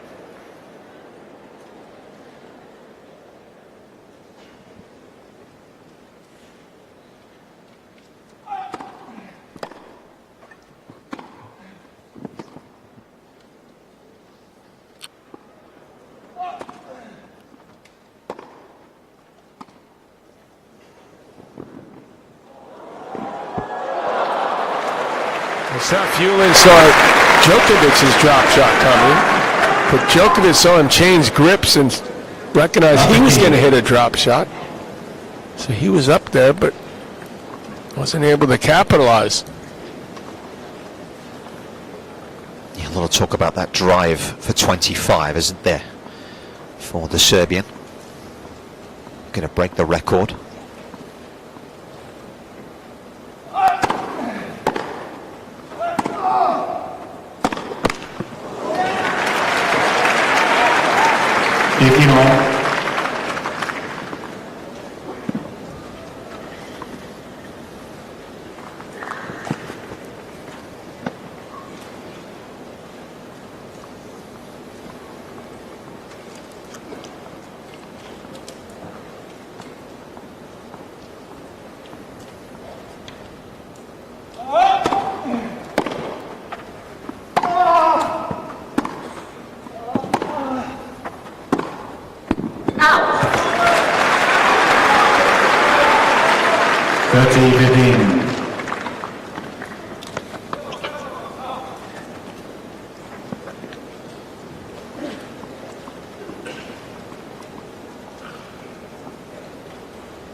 seen that throughout the tournament. When on the run, Djokovic throwing up these excellent defensive lobs. How did you like the bounce smash at the back of the court? I felt it was a really tricky shot. It's a tricky one. It's probably better now. The courts seem a little firmer, but you don't practice that a whole lot. Perhaps you should when you before you play here, but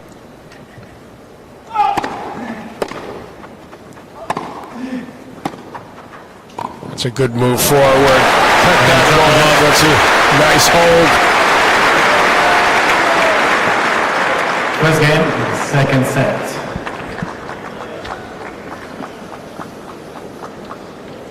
I actually had a look back this morning, guys, at the top 10. The very first week Djokovic broke the top 10 was in 2007. And the top 10 that spring, when he made his way in, Federer, Nadal, Roddick, Davydenko, Gonzalez, Robredo, Ljubicic, Blake and Tommy Haas were the 9 players above him when he first broke the top 10.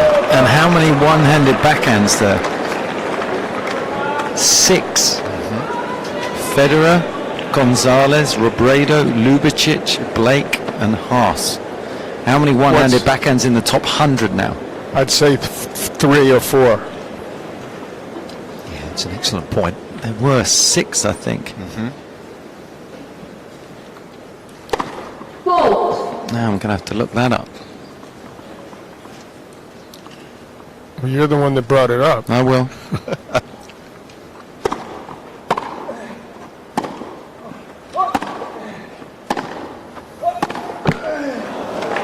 Is that trend going to continue, guys? Do you think junior-wise, are we looking at coaches now saying, you know what, you've got to stick with the two-hander, or not necessarily the case? What do you think the future is in terms of that regard? I think the one-hander's on life support. If I had my kids were little now, I'd try to teach them to play with 2 hands and work on that one-handed slice. But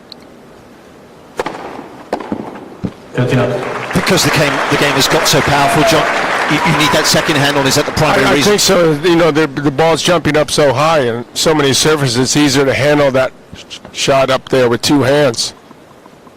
It's actually probably better balance-wise for the body. You're using both sides of your body more equally.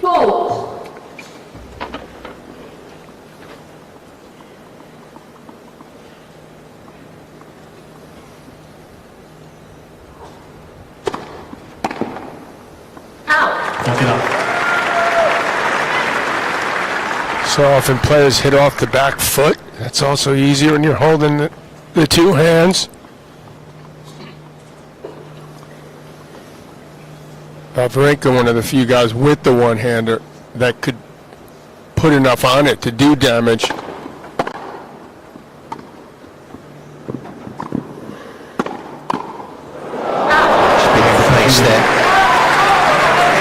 Good to see a one-hander still in Grigor Dimitrov after what he's been through. It's awesome.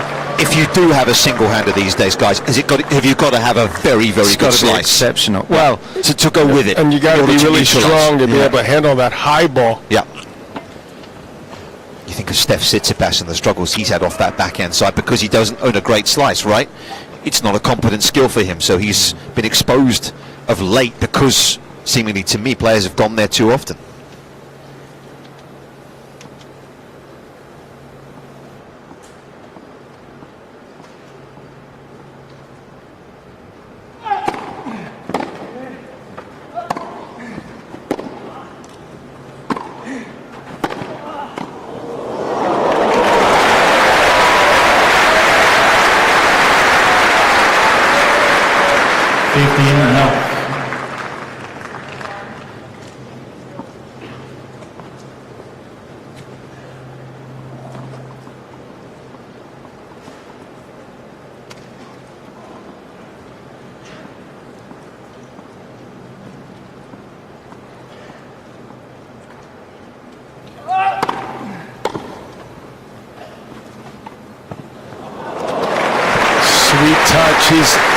That subtle change, being more aggressive, coming in off his serve. Let's see if SAFIULLIN stands in a little closer to negate that. Seems content at the moment to stand way back.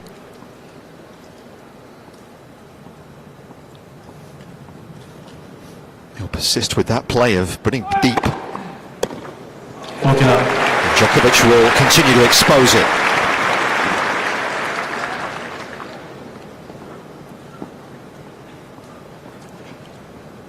It's 7 of 8 first serves in the second set as the 7-time champion.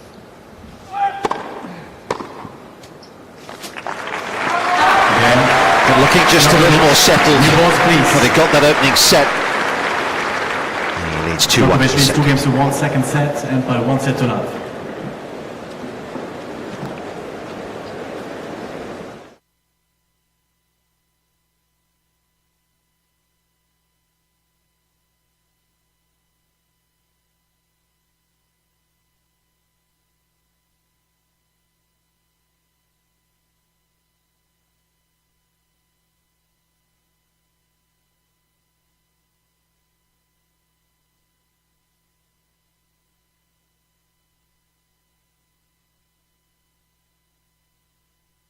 Stretching, massage, ice baths, whatever it is.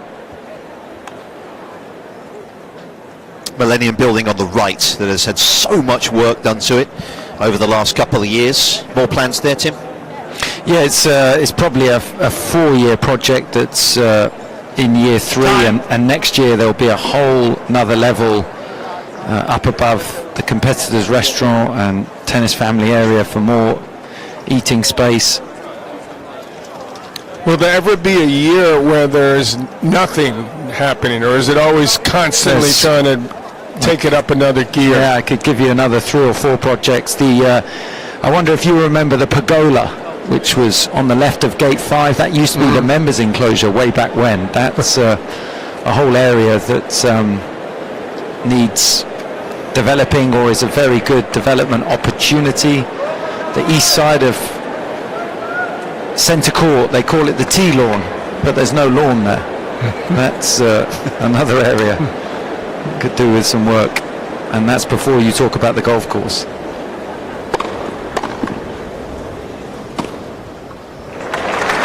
Yeah, plans of course afoot out qualifying over the road at some point in the near future.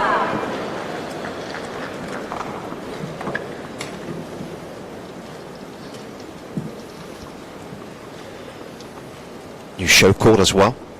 I would like to be down the line.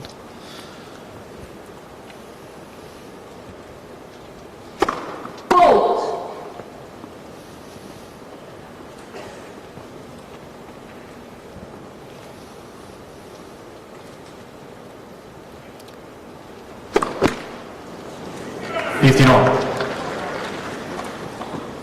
Plans for a new roof, I presume, or is that in the works? Getting near a third court. Yeah, the third show court. 12,000 on court 1. The third show court at the moment, court 2, is only 4,000, so to bridge that gap, probably 8,000 with a sliding roof.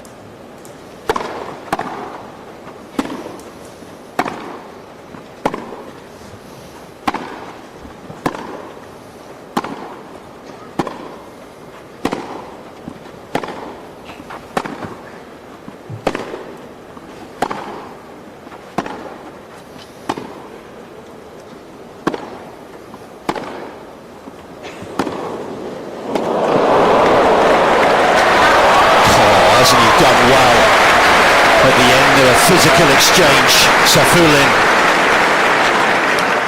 30-15. Djokovic's last forehand, which was this one, he sort of stood and watched it, thought it may be going out, and didn't get himself back in the position he needed to be in for that ball. You look at the breakdown of the longer rallies, they really have favoured SAFIULLIN. He's won 12 of the 18 rallies over 5, and he's won 8 of the 11 rallies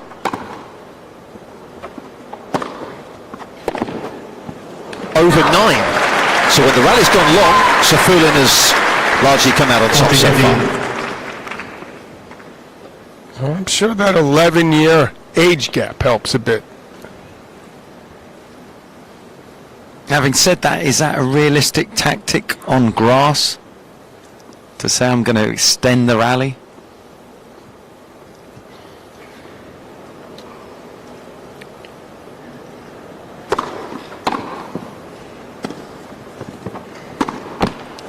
wouldn't say he's part of the plan, but I think he's actually, realizes, you can tell already that if he gets in those type of rallies, it could favor him in the long haul. Has looked comfortable. Another good hold. Yeah, when you take the average rally length across all 4 majors, this is the lowest number, as you would expect, of all 4.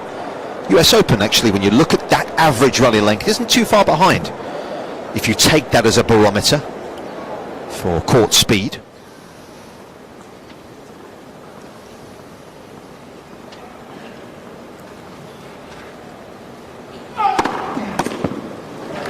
Just to give you those numbers, the average rally length at Wimbledon here last year was 3.5. At the US Open last year it was 3.8. Average rally length. Now obviously that's not the only metric for court speed, but it's certainly one of them, right? Yeah, it's surprisingly few shots, really. What about the French? What's the average length there? 4.6, John, last year. Not even that many for the clay court event. Things happen a whole lot quicker. First strike tennis. Dread to think what it was before, when the grass courts were not as good as they are today. Below 3? I don't think so, no. Nick, is that easy to check? Way back in the prehistoric era.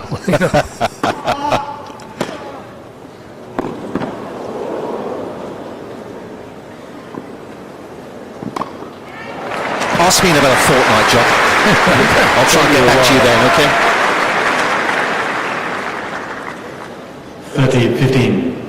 30-15. Certainly the last decade, when you look at that number here on the grass, hasn't changed a whole lot. Of course, 2001, they changed the grass here, didn't they? After 2001. Sorry. 2002 was the first year with Yeah. 100% ryegrass. Uh-huh.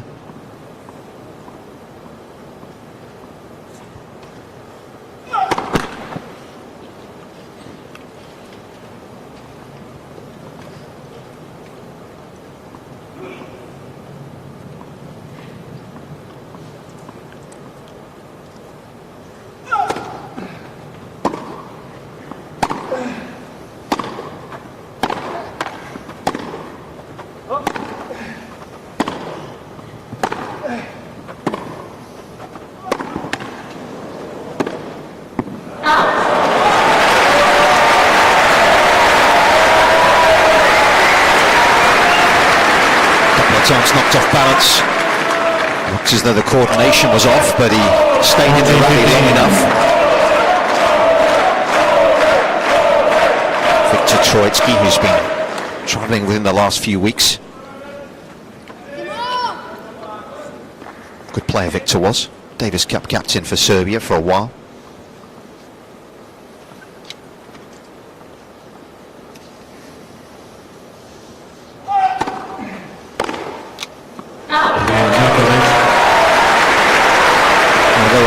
To breaks in the opener, and certainly a different pattern emerging here in the second.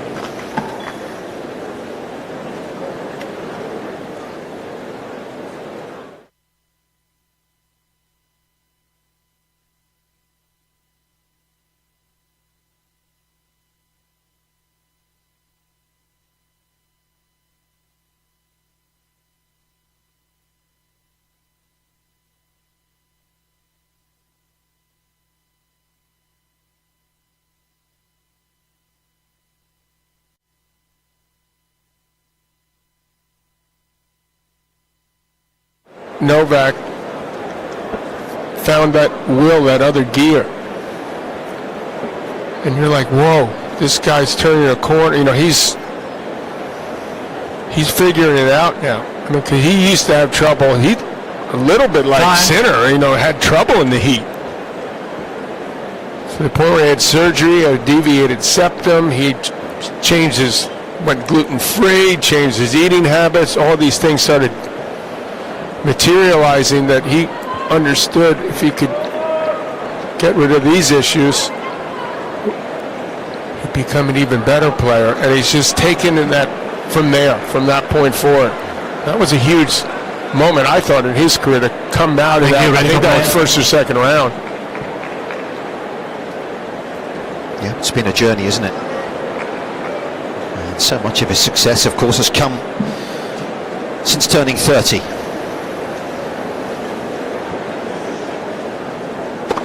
Fault.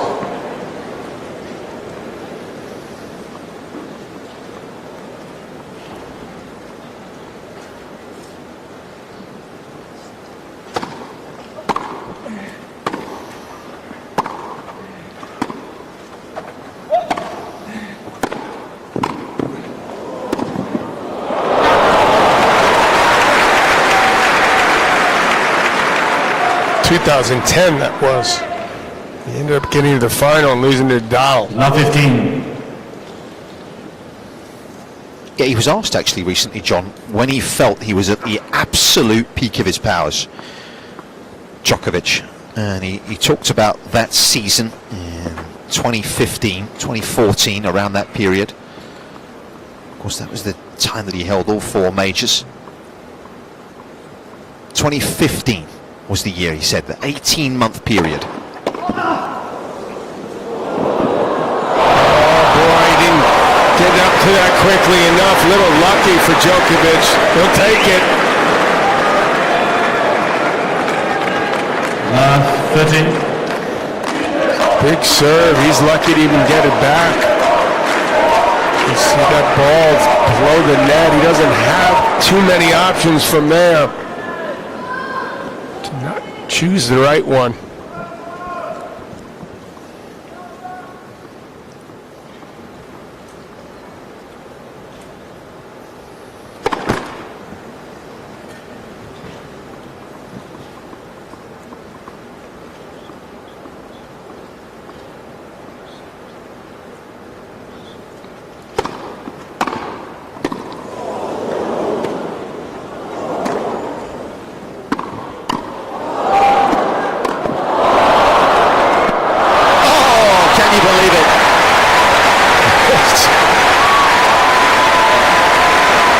Well, he can't. Djokovic, they didn't win that point. I think SAFIULLIN probably won this point twice. The first passing shot, that was going a long way out. Covered the net well there. Held his ground. Had the shield up here, didn't he? Little surprised Novak didn't come in the slice of his own at love 30. Chose to stay back. Says, please, his grass bounce a little bit higher for me on that last shot.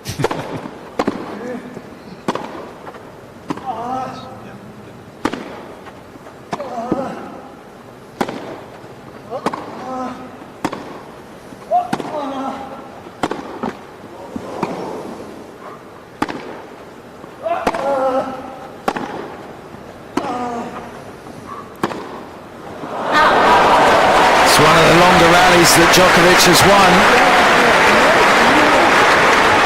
Novak's uncle watching on. 15-14. Yeah, that change of pace there undid SAFIULLIN. And Djokovic, as you can see from those numbers, has kept things watertight here in the second, and is causing more problems for the qualifier.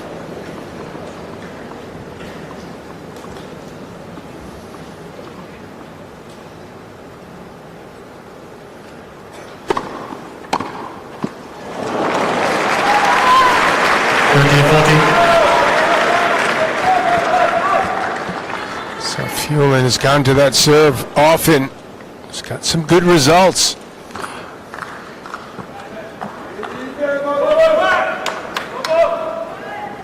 Not as easy a proposition to pull this man off the court on the ad court for the righty.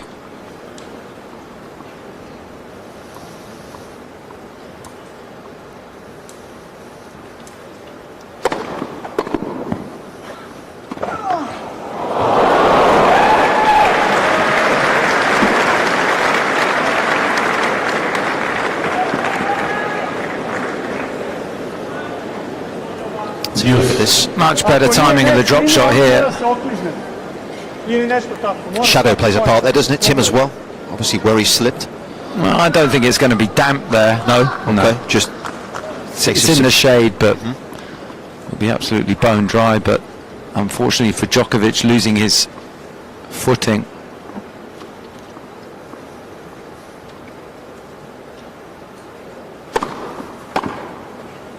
Well, that one worked a whole lot better.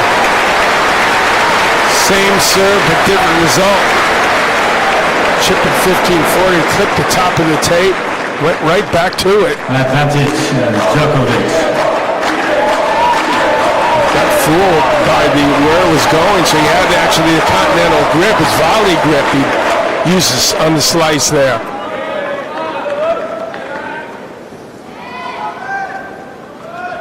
Pretty good improvisation.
Good battling from SAFIULLIN here. Djokovic sure thinks he already should have the break.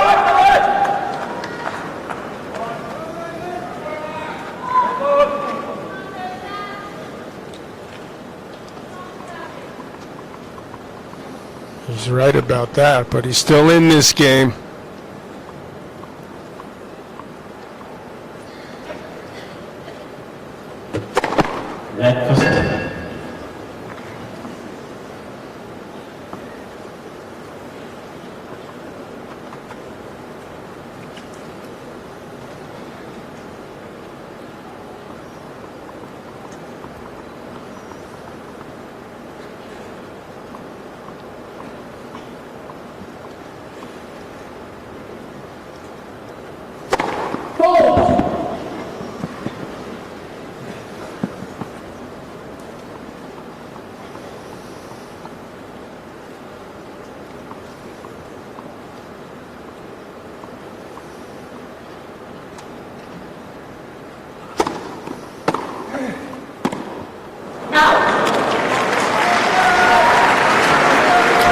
Change of direction. I'm just catching it a little late.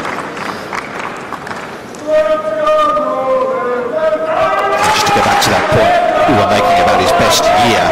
2015 was the year Djokovic won 82 of 88 matches that season. Extraordinary.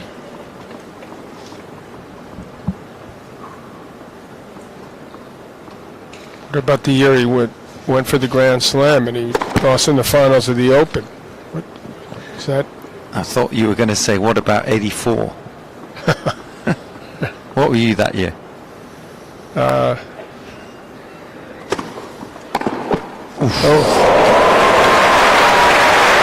have the good 82 and 3. Spot on, John. 82 and 3. Djokovic. Remember the three players you lost to? I was just going to ask. Unfortunately, yes. Okay. Who was it? Can we talk about this guy for a second? Just quickly. That would be Ivan Lendl. Understandable. Henrik Sundstrom. On No, clay? that was Davis Cup. Oh. Okay. Break point here. VJ Amrichaj. Correct.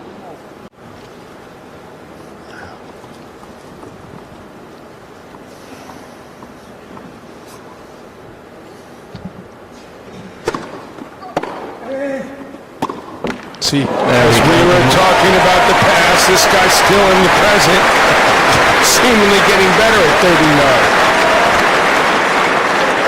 And actually, to go back to that 18-month period when he said he was playing at the peak of his powers, I will never forget that final at Roland Garros that Stan Wawrinka beat him, because it was in the midst of that run when, in his own words, he was playing his best tennis, that Stan beat him in that final in Paris, Tim, in surely one of the greatest performances ever seen. Yeah, it was amazing to watch, and Wawrinka in that era, with his ball striking to win 3 different Grand Slams, phenomenal achievement. We talked briefly about one-handed backhands. For me, Stan's right up there with the very best.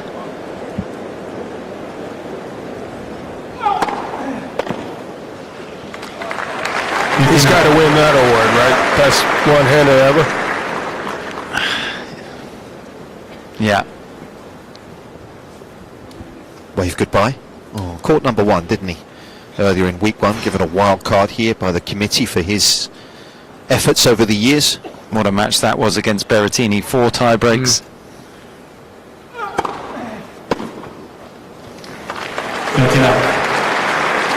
I love Laver's backhand.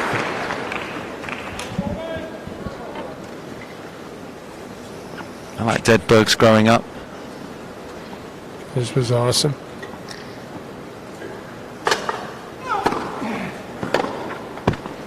Michel Gasquet's wasn't bad either, was it? Say notable mentions. Yep. Gaston Gaudio. Honorable mentions.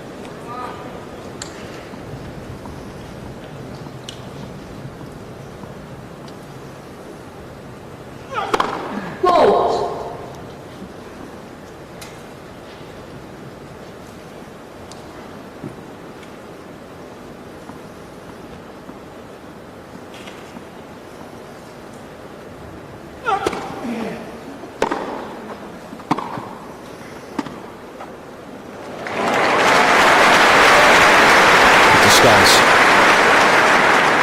He's got to be a little deflated now, having had the chances in the first set, not capitalizing there, end up losing a tough one in the breaker, now losing that service game. Methodical has been this man whose serving percentage right now is higher than SAFIULLIN's. 79-78. As we reminisce, I mean, if you got to 60% first serve percentage, I thought that was pretty damn good. He does the right thing again. He's just tactically so astute. He has the answers right now, and he's beginning to separate himself from the qualifier. 7-5-2 it is.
At second serve.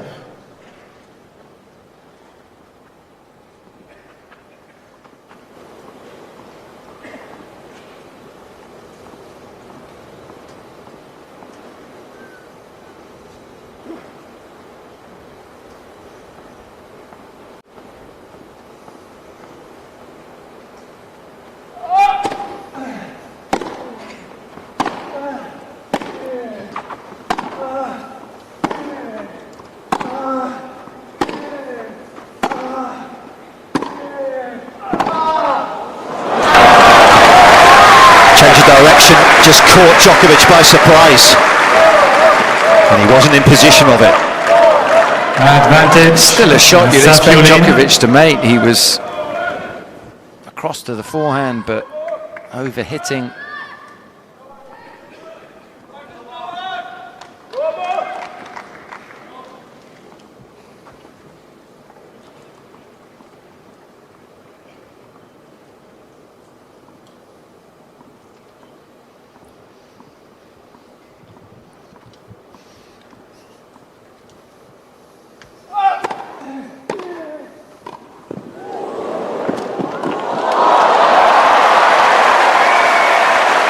Well, we've seen that time and again in this match.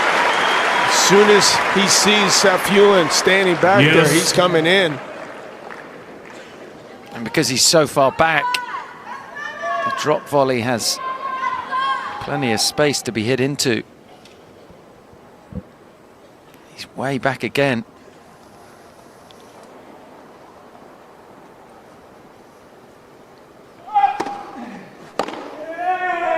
Oh yes! Well, he knew something we didn't, because he kept at it. SAFIULLIN. He got the result he was hoping for, finally connecting on one. Finding that angle. It was a very small channel, wasn't there, with which to exploit.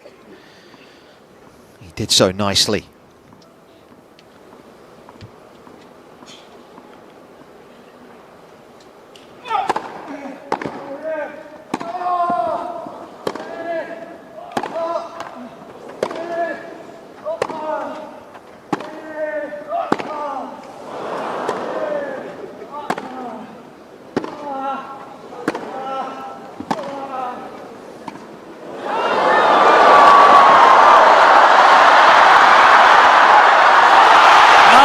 He missed it.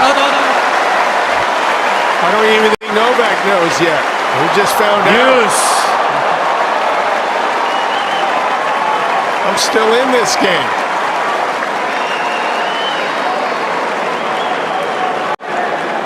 He had hit the ball. He's like 2-4.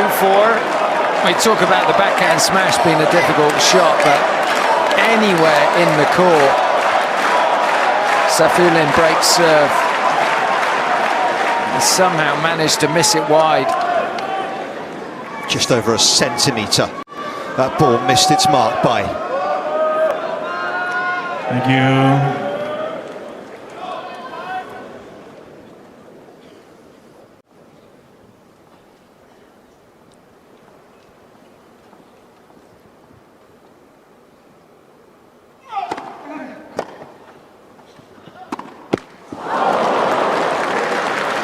Advantage, SAFIULLIN. Maybe the physicality of the previous point possibly contributing to that error.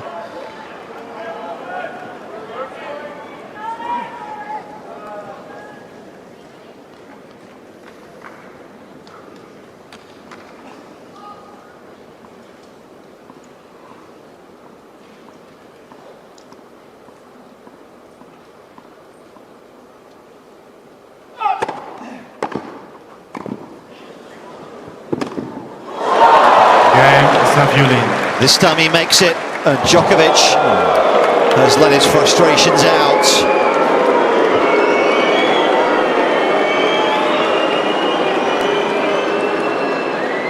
SAFIULLIN leads 4-2. He's had a warning already.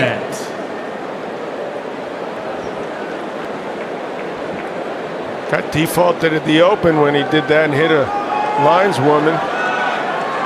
Almost happened in Australia. Barely missed a ball boy.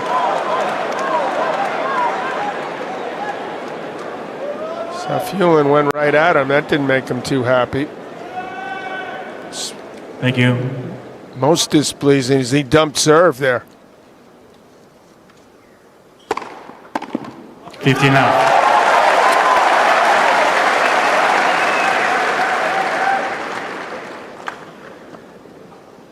SAFIULLIN has not done a great job in this match of when he has had the break, being able to build on it, has he? Serve for the first set.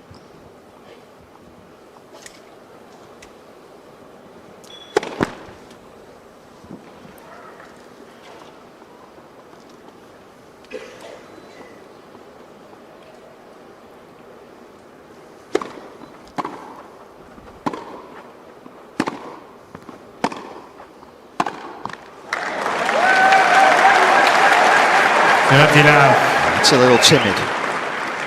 Dip in intensity, dip in level, frustration mounting for him.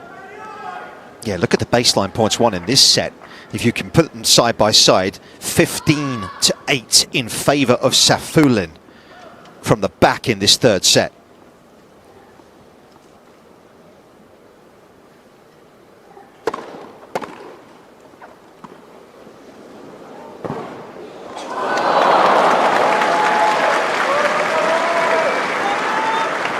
Out.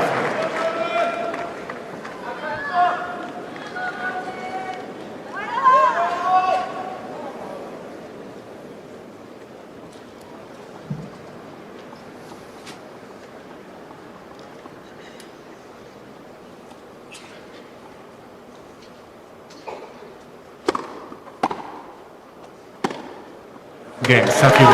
Not a whole lot of effort put into that last point from the Serbian. SAFIULLIN was in this position in the first. We'll see if he can convert this time around in the third.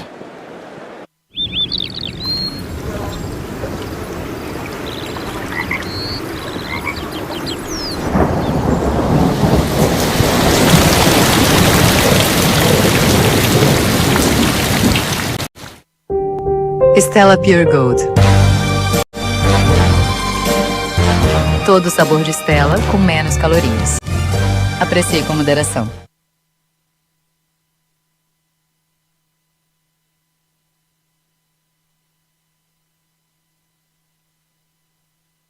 Very hard to get back in this third set, or he's going to have to play a lot better in the fourth set.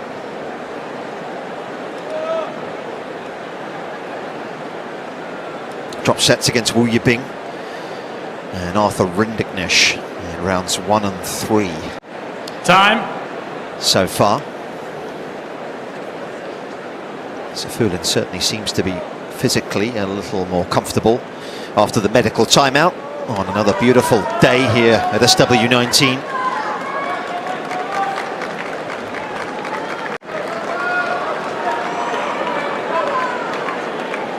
Winner of this match will take on either Felix Auger-Aliassime or Alejandro Davidovich Fekina. The Spaniard's been in good form. He won in Mallorca 2 weeks ago. His maiden title, and of course he won the juniors here as well a few years ago.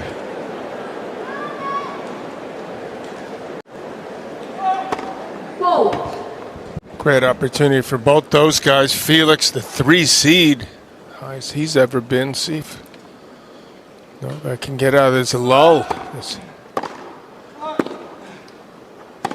Appeared from at the end of the second where SAFIULLIN left the court for an extended period of time. Seems to have lost his intensity, at least for the moment. SAFIULLIN also had the trainer out. The trainer did a good job, because since then he's been stepping it up.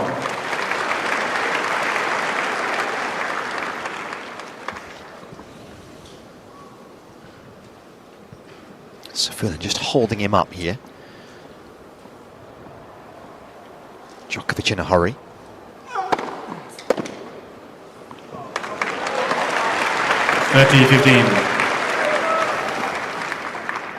Yeah, one of those 3 wins coming against Carlos Alcaraz. In Paris at the indoor event at the end of the year.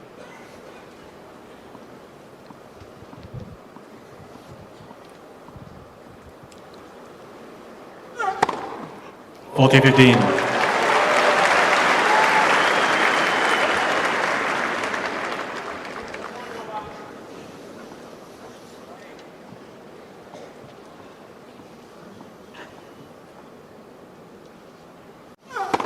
Fault.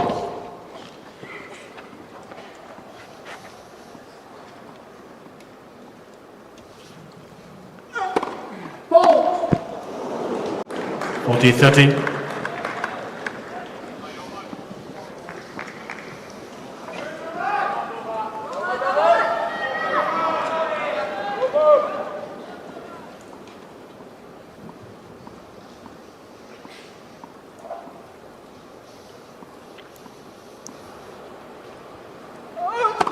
Fault.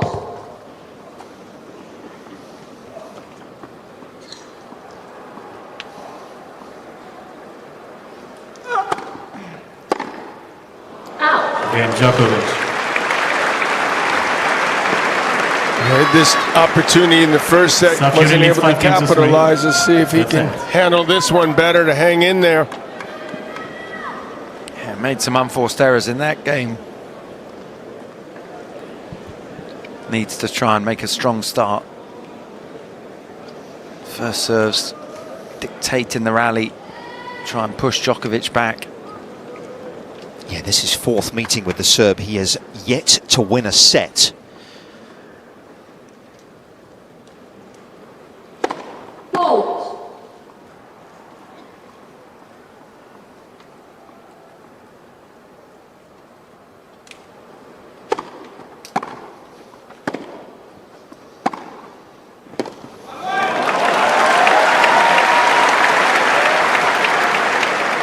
A strong backhand down the Now line 15. from Djokovic. SAFIULLIN didn't look too comfortable.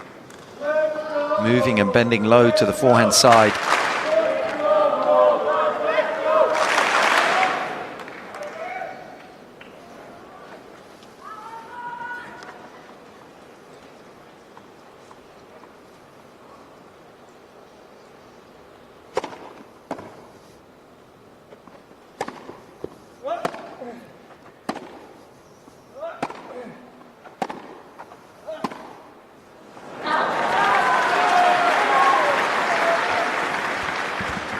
That's a big miss. Yeah, uncharacteristic coming from him. These type of moments. Love 15 looking to break back. Your opponent serving the set. Missed by a good 6-7 feet.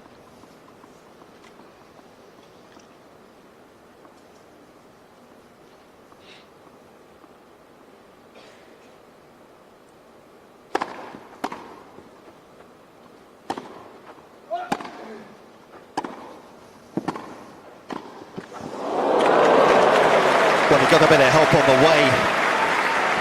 And he made the move early in the rally and was rewarded because of it. Wasn't a particularly good approach shot, but maybe surprised Novak, and this irritated him for sure. Took a little luck there.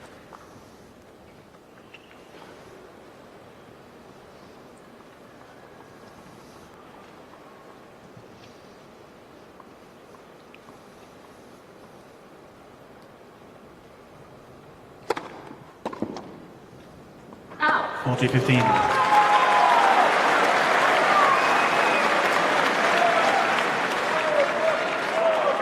First serve in this set once again. Has been firing nicely for Roman SAFIULLIN. And the qualifier has 2 set points.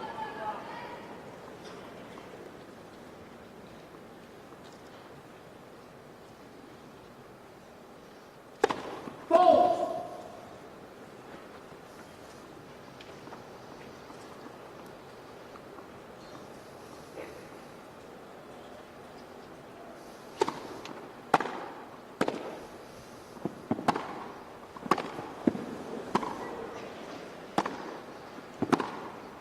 Out.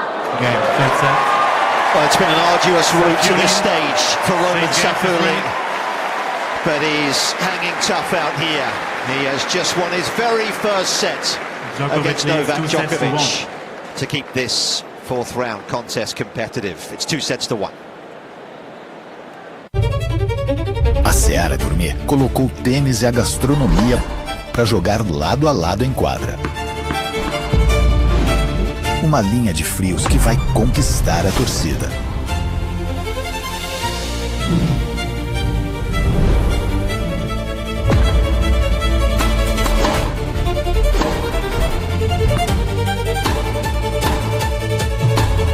Experiência gourmet no tênis, só se for Seara Gourmet. Qual é, Carlitos? Futebol? Seu lance não era outro? Olha ele, quase brasileiro. Só falta ginga. Tá maluco, no Expo não tem? Todo mundo chama isso aí de talento. Aqui, a gente chama de brasilidade. E com o Itaú, o cara é assim, de casa.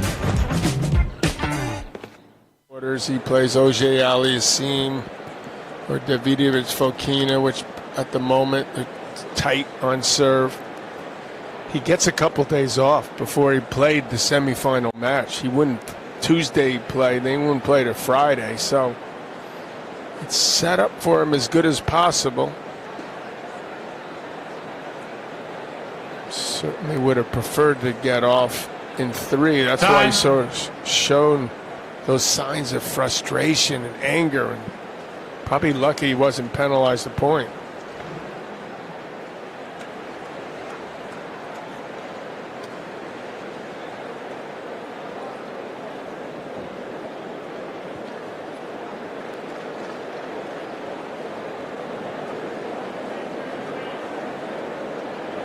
So out he comes now, preparing to Fourth set. get ahead here. Reestablish his presence on this court where he's dominated for so long.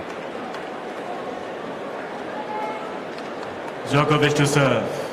Sabalenka, Osaka have to wait a little longer.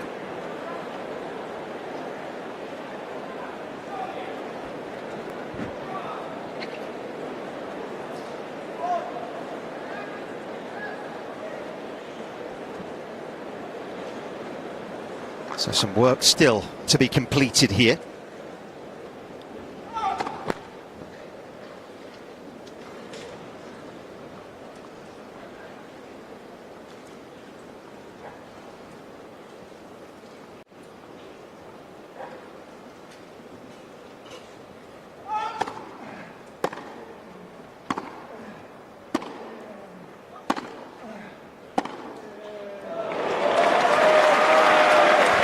Only twice in his career has he lost a match from 2 sets up, and of course it happened at the last major, didn't it?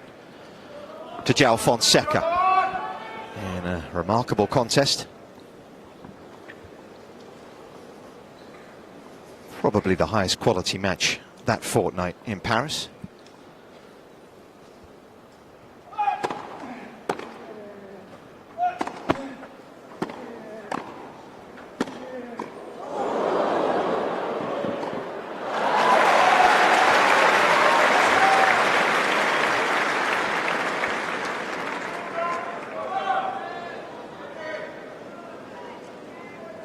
Now 30.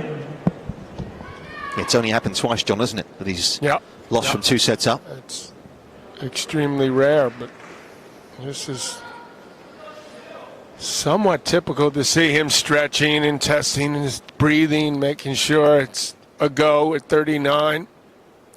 Especially right now at love 30. Doesn't want to get down in this set immediately. 30. Yeah, Jürgen Melzer was the only other player in history to beat Djokovic from a 2-set deficit. It also happened at the French.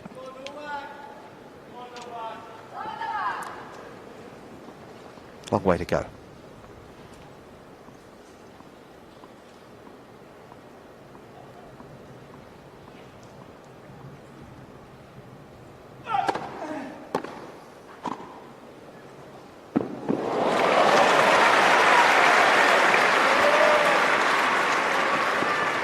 We've seen that highlight before.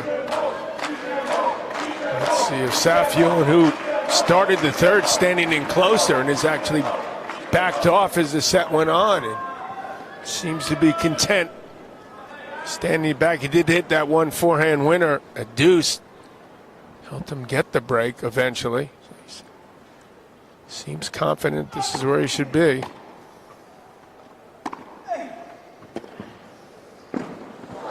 Oh, wasn't that a clever little chip up the line? That time, Djokovic opting not to serve and volley, but to come in behind the driven backhand. And as you said, a nice change of direction. Early break point here for SAFIULLIN. This is 14th of the match. She Had had a some lot of chances. looks. Yeah. Fault. Now gets a look at a second serve and is still way behind the baseline. Not sure Djokovic will serve and volley behind the second serve.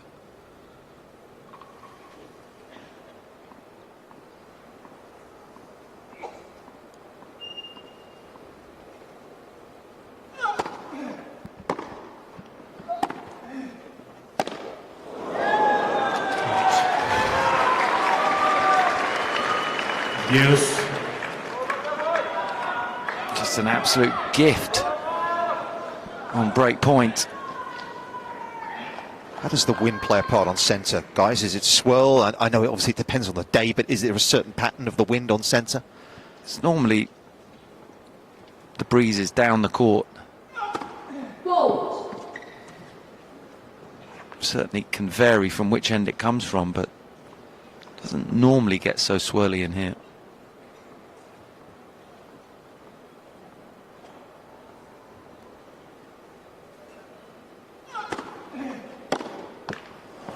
Boy, two tight misses there. Opportunity was there for him. Come to regret that.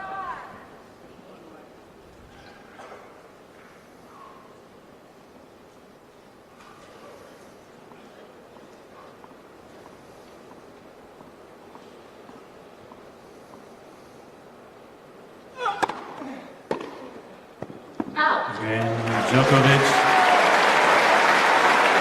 Gets out of trouble.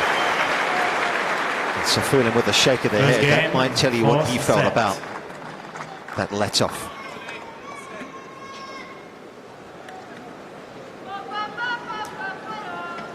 What was it? Definite let-off. There's no question about that.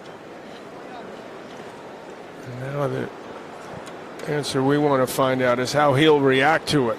Can he shrug it off and just move on, or will it affect him? You know, Djokovic is going to try to take advantage right here. This is not a changeover. Both players sweating profusely, not in a rush to get back out there.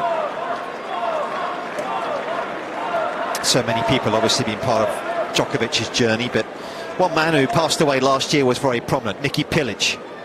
Of course, Novak was actually at a nice ceremony at the Davis Cup finals in Bologna last year to honour Niki's memory.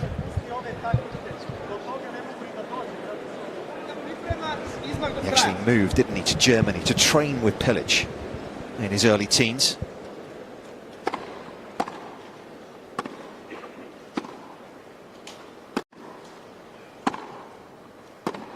Either of you encounter Niki much?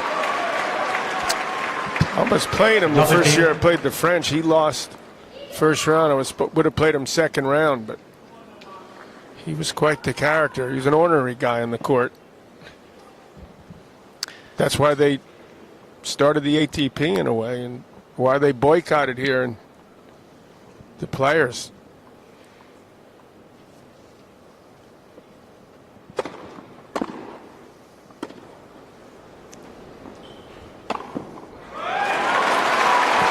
That said something about the players, considering he wasn't very well liked. He didn't want to play Davis Cup, and they said, if you don't play, you can't play Wimbledon. And the players were like, well, that's not very fair.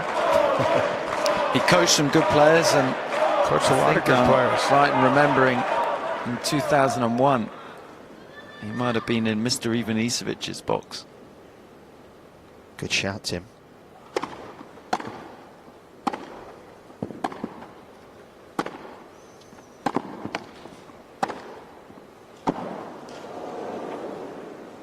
No.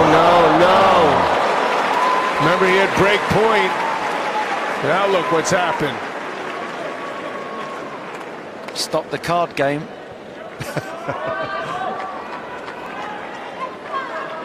Djokovic sliding into some of these shots. Putting the ball back in play one more time, and that was good enough. Terrible smash. 3 break points for Djokovic to take control early in this 4th set. Please.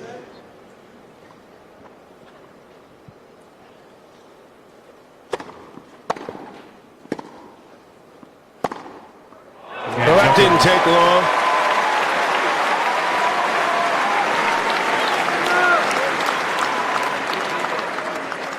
Djokovic leads 2 games to love, 4th set. 5th break of the SAFIULLIN serve. And Djokovic reasserting himself.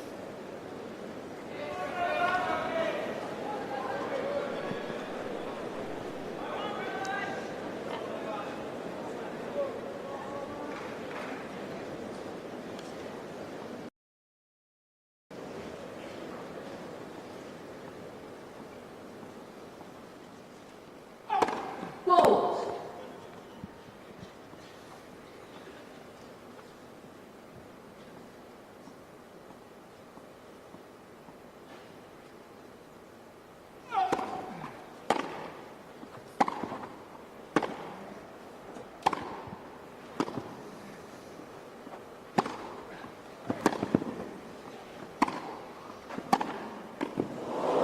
Oh, wow. How good is that? Pushing him around the court. The ground strokes were awesome. But to dig that one out, that was something else. The approach shot was a little cautious. Gave SAFIULLIN time for the backhand pass, but boy, he did well to cover that forehand volley.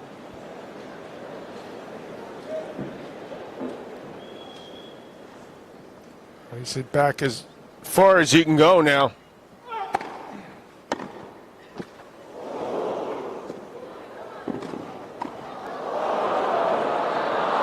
That's in.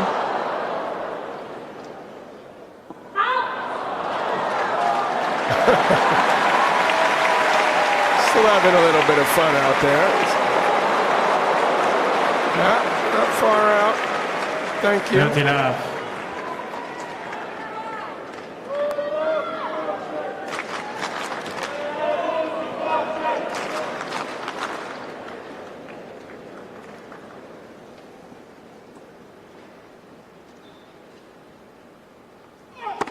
Fault.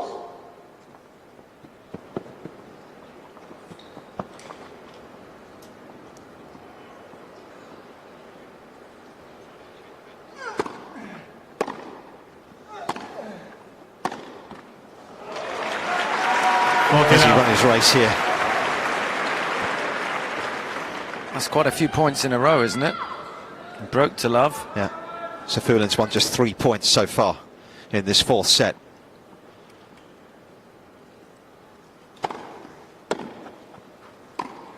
There we go. Ruined that run of points. 40-15. He was down break point, right? So he went on a run, but he's 10 points.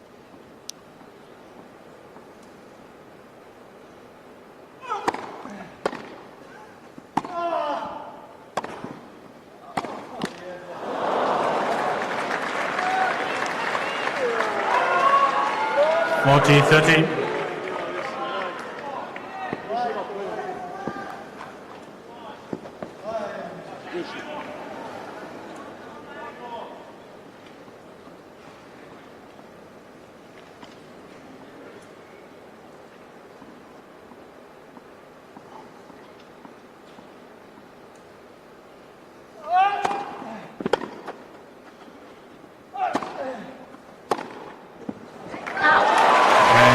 He's been able to put the disappointment of losing that third set to one side, it seems. Got a break and is halfway towards completing the job here. 3-love he leads in the fourth.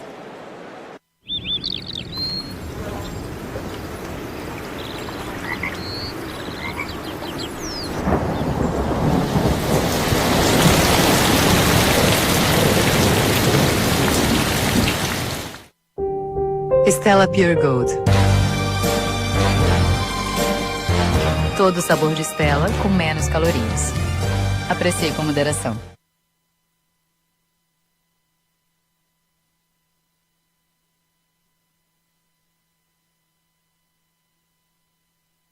Set. Just look how aggressively Djokovic has come out here.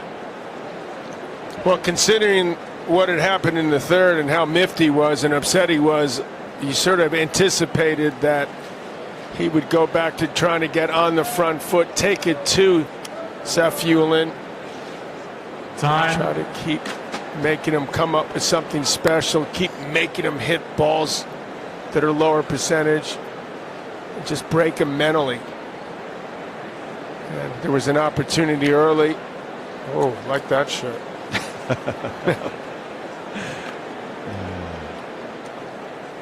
And when he didn't capitalize, Djokovic took quick advantage. I mean, he could have been down a break. Instead, here he is in the driver's seat, 3-love.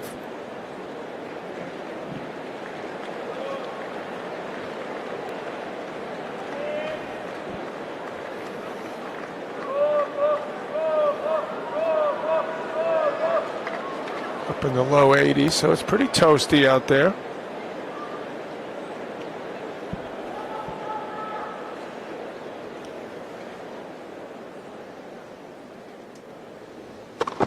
Net for service.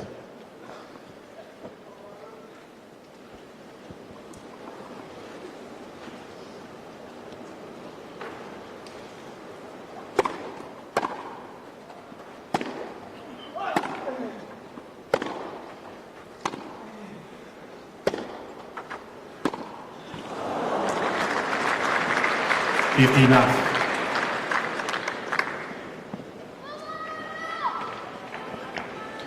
Really has continued to look frustrated out there, not happy with his footwork, banging his leg.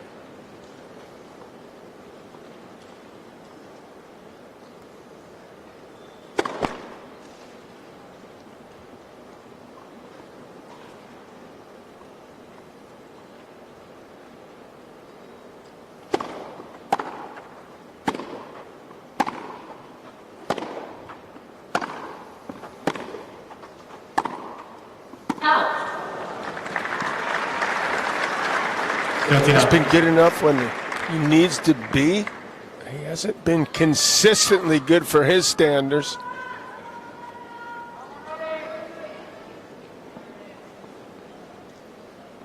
Which are obviously super high.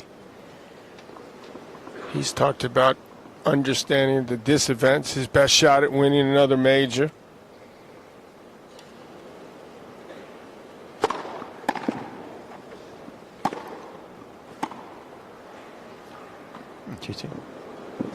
Clock is ticking.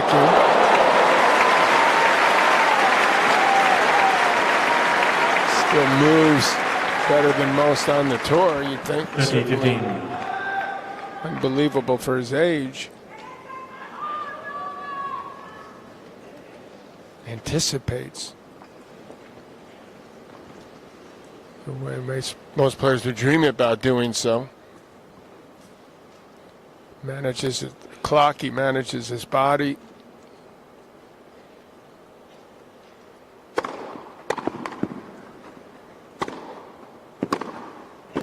Senses vulnerability from his opponent, as he did to get that early break here. He guessed. Did he guess there, or did he see that ball where he was going to hit it? To me, he sensed that's where SAFIULLIN was going. Made him hit the volley he should have made, honestly, but he didn't. He says, I want some insurance, a double break here. Yeah, looks like Stefan's put the cards away.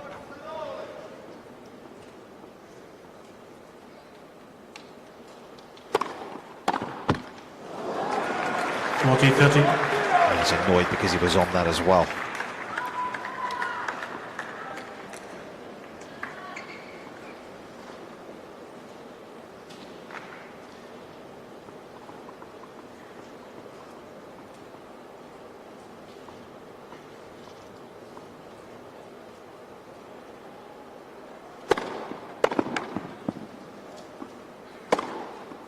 Again, SAFIULLIN. So SAFIULLIN able to stop the bleeding.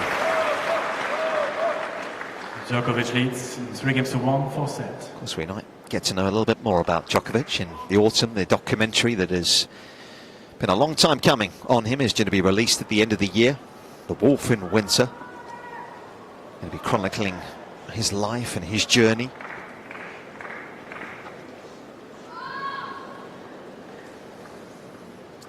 Due to be released around November time.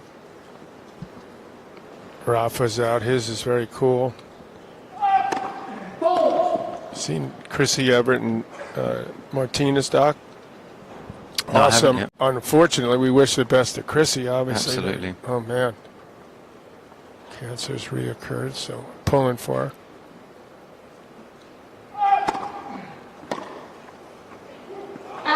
59. Anything surprise you in Rafa's doc, John? When you watched it? Requesting a replay of the call on the right. I've watched parts of it. I've heard a lot about it. I'm looking forward to seeing the rest of it. Not surprised. The vulnerability, I'd say, the biggest part so far. You know, exposing himself Physically and mentally. Exactly. Obviously, with the foot injury, and that was new to me.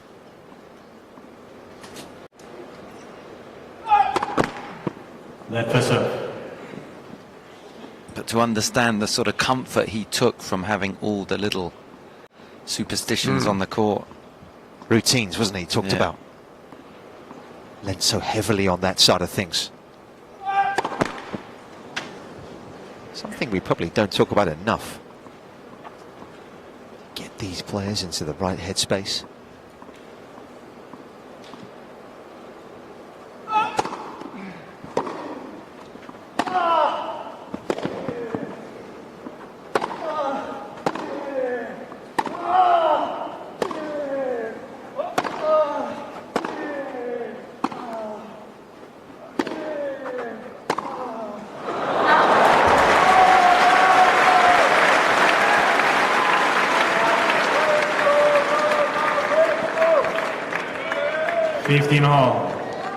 It's just yours and mine they've got to look forward to, Nick.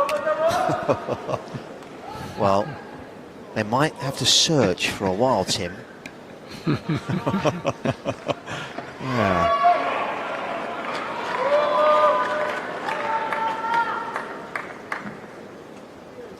Both open to offers, aren't we, Nick? Oh, I mean, always, right?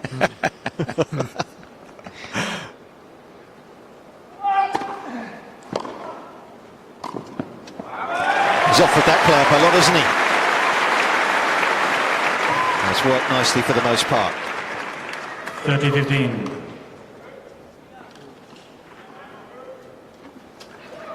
You wonder whether SAFIULLIN could stand back, then we know Djokovic is going to throw the ball up and serve and volley out wide, why he doesn't then just move in just as the ball leaves Djokovic's hands so that he can take it early.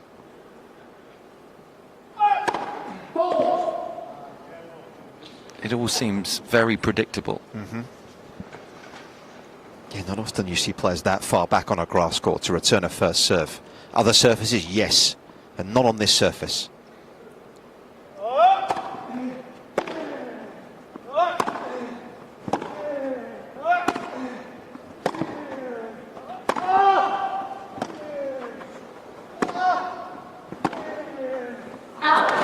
He obviously believes he's going to hit a big return. I mean, that's what it boils down to. I think he's mistaken. He had one to help get that break in the third, but that's about 1 out of a dozen.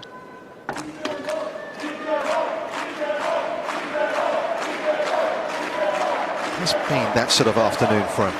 He's been in that sort of mood at times. It's not always been comfortable out there.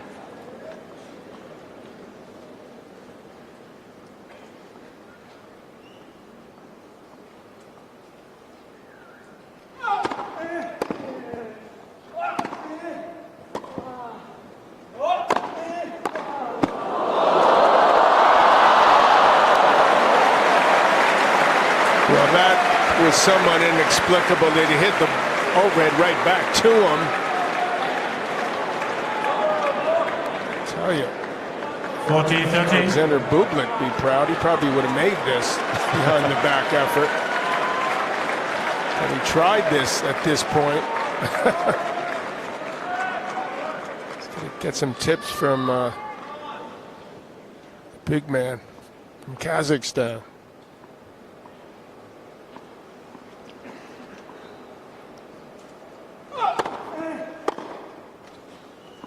And Djokovic. He takes another step towards victory. Certainly not been his happiest of afternoons on centre court. But he's closing in here with a 4-1 lead.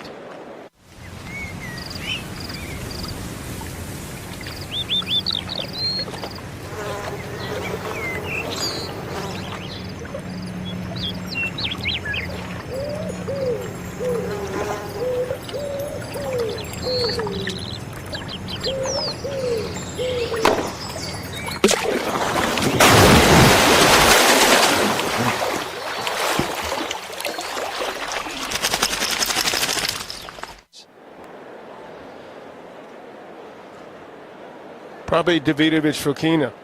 You know, Felix got the bigger game, the big weapon, that forehand, the serve's big, backhand's vulnerable. Davidovich-Fokina, a great competitor, but he's not going to overpower him. And he hasn't been in this position, you know, at a Wimbledon. He's not worrying about that yet. He's got to get through this guy who's had some brilliant moments, actually, the qualifier.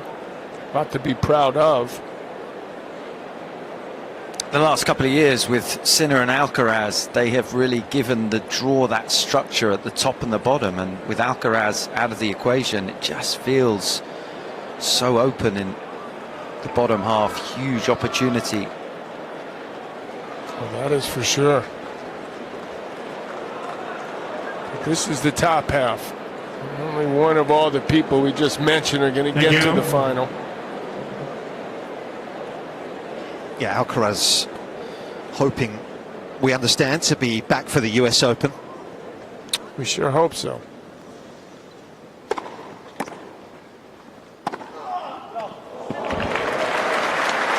Well, the good news, from what I'm told, is that it's the sheath, not the tendon, the injury to the wrist. That's what I understand from Alcaraz's point of view. So he's only recently started hitting balls again. Hope to see him back in New York. The game misses him a lot.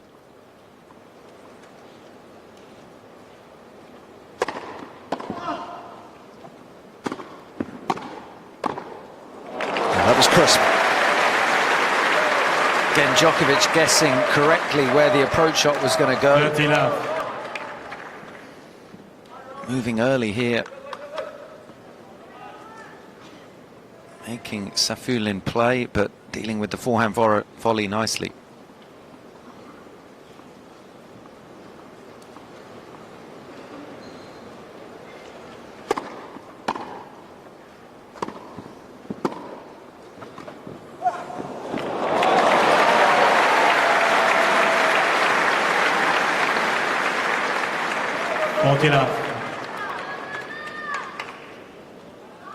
Doesn't show a whole lot of emotion, win or lose, SAFIULLIN.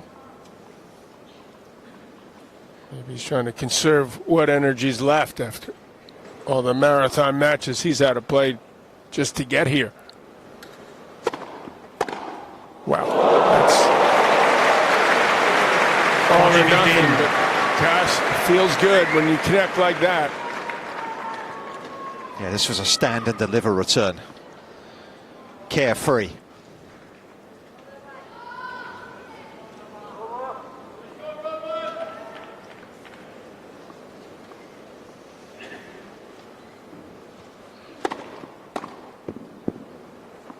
And SAFIULLIN. Yeah, let's not forget, SAFIULLIN saved 2 match points in round 1 here to beat Andrei Rublev. Leads 4-2, 4 sets. He's used up a few lives over the course of his run here.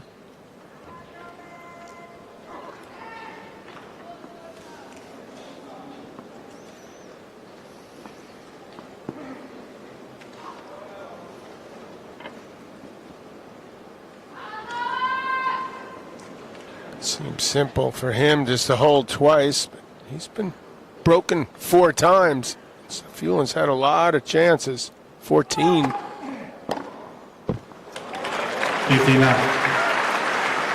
It's not easy to hit the chip return from that far back, is it? The ball's got a long way to travel. If you're going to stand that far back, you want to take a swing at it. Otherwise, what's the point?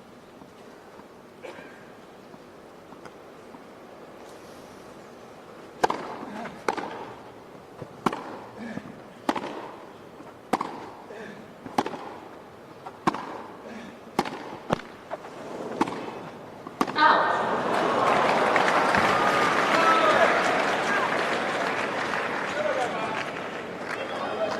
15 all.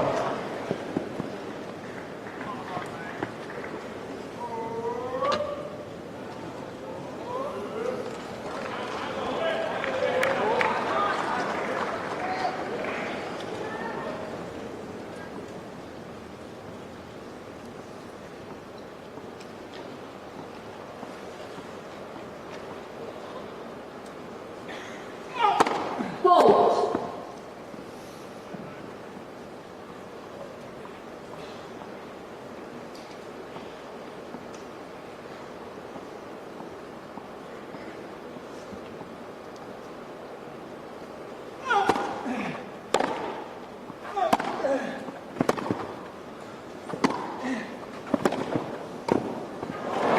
Superbly played. Constructed that point beautifully. He's probably hit more drop volley winners today than he has the whole tournament combined. That's because of what's on offer. And understanding how to take advantage of SAFIULLIN's court positioning. Yeah, there's been a big jump in this 4th set of shots taken inside the baseline for the Serbian. Up hugely. 35% in this 4th set of shots taken inside the baseline. Previous 3 sets was in the low 20s.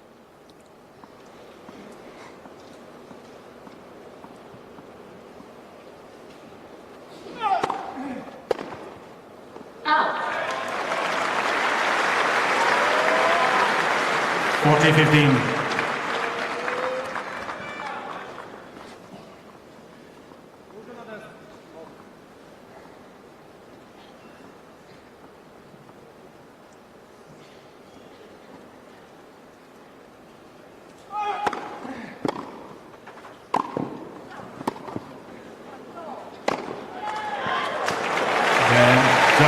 Djokovic having a long stare at somebody in the crowd who maybe unnecessarily called out there. Didn't take him off his stride though.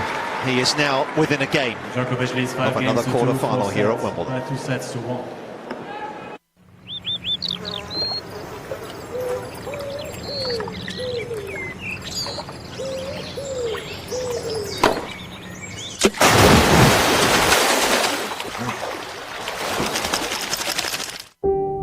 Stella Pure Gold. Todo o sabor de Stella com menos calorias. Aprecie com moderação.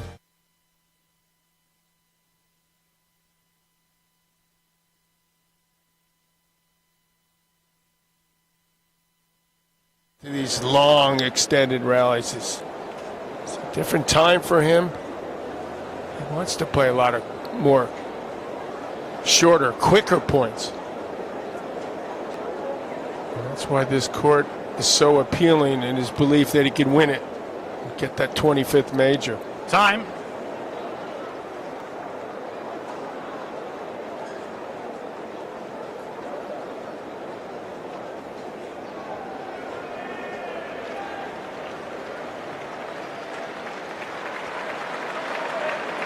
So Roman SAFIULLIN's journey that began at Roehampton here 2 weeks ago in the qualifying competition.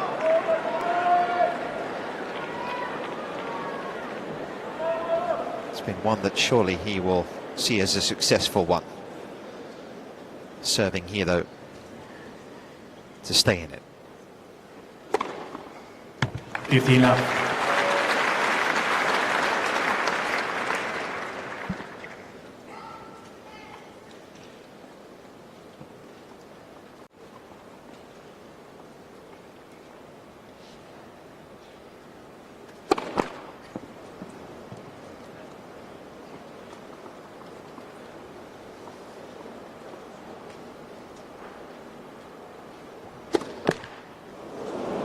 15 all.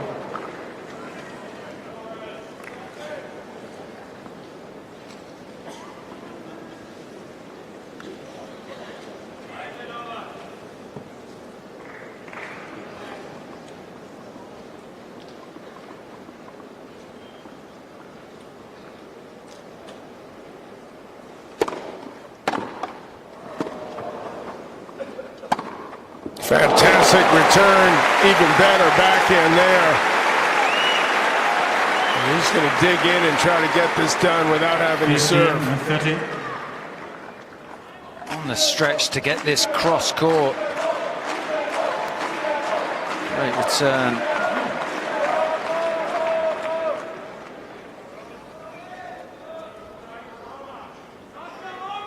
Thank you.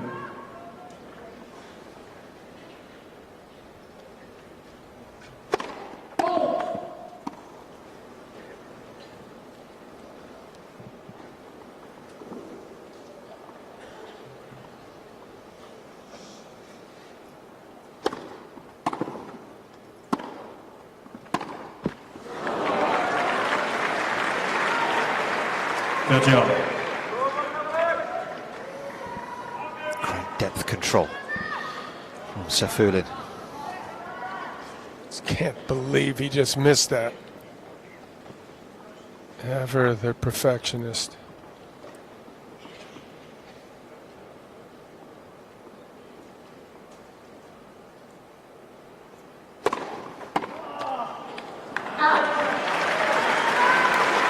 Good use of the body serve, tucking up Djokovic. He hasn't thrown that in too often today. But when he has done, particularly on that deuce side, he's been rewarded for it.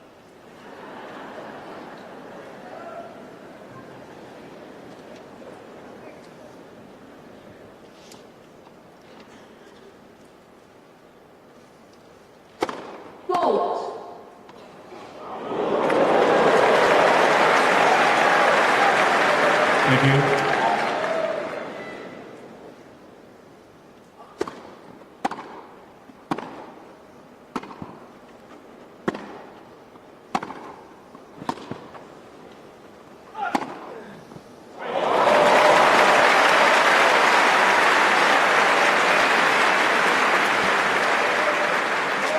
Yes.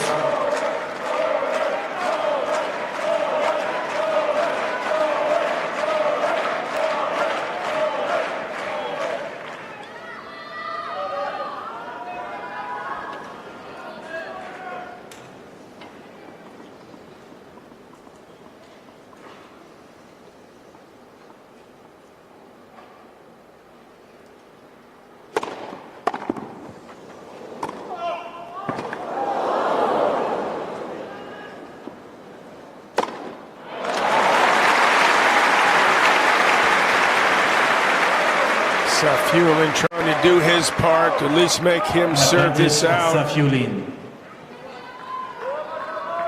It's been a great 10 days for him.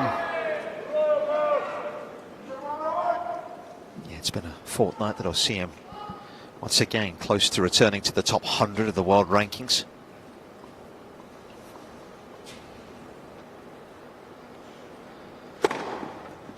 Again, SAFIULLIN.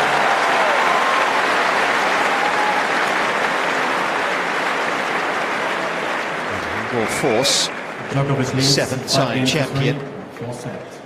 to close this out on his own terms.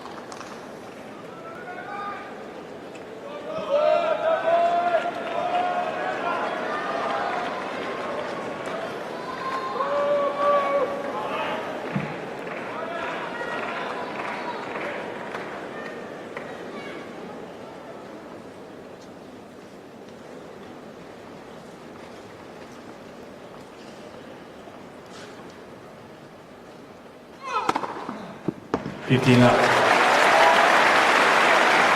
That's the way you want to start when you're trying to serve it out. 10 aces. Another excellent serving day for the most part, even though he has been broken a handful of times. When he's needed, he's gotten the job done. Another big serve.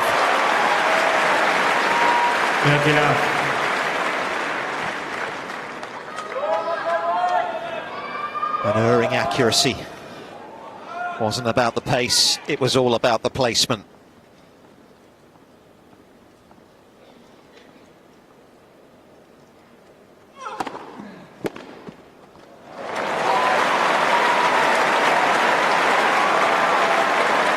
He's been bruised again today at times,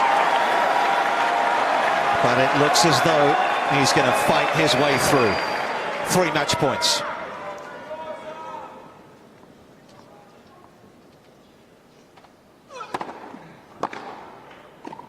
What a way to end it. Djokovic resets to 1, 7-6, 6-3, 3-6, 6-3. A high-quality encounter, but when all is said and done, it's Djokovic that will move into a 66th major quarter-final.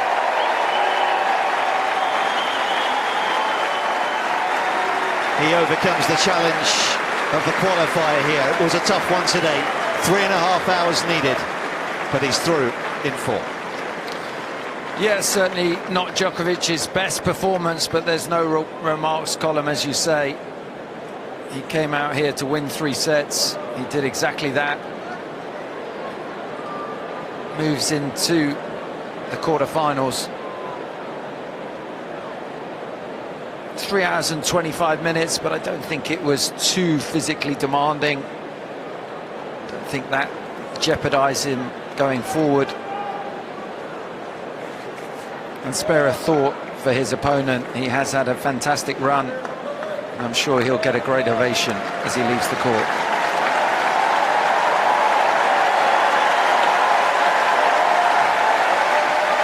Yeah, he's been a survivor this week, isn't he? 5 sets on 3 occasions. Fabulous resolve. And comes to an end.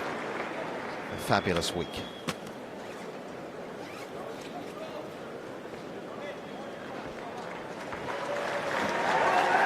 Let's get his thoughts. Djokovic is speaking with Annabelle Croft. Well played, Novak. Qualifiers are always notoriously tough to play against. That seemed like quite a battle, almost 3.5 hours. Just give us your take on the win today.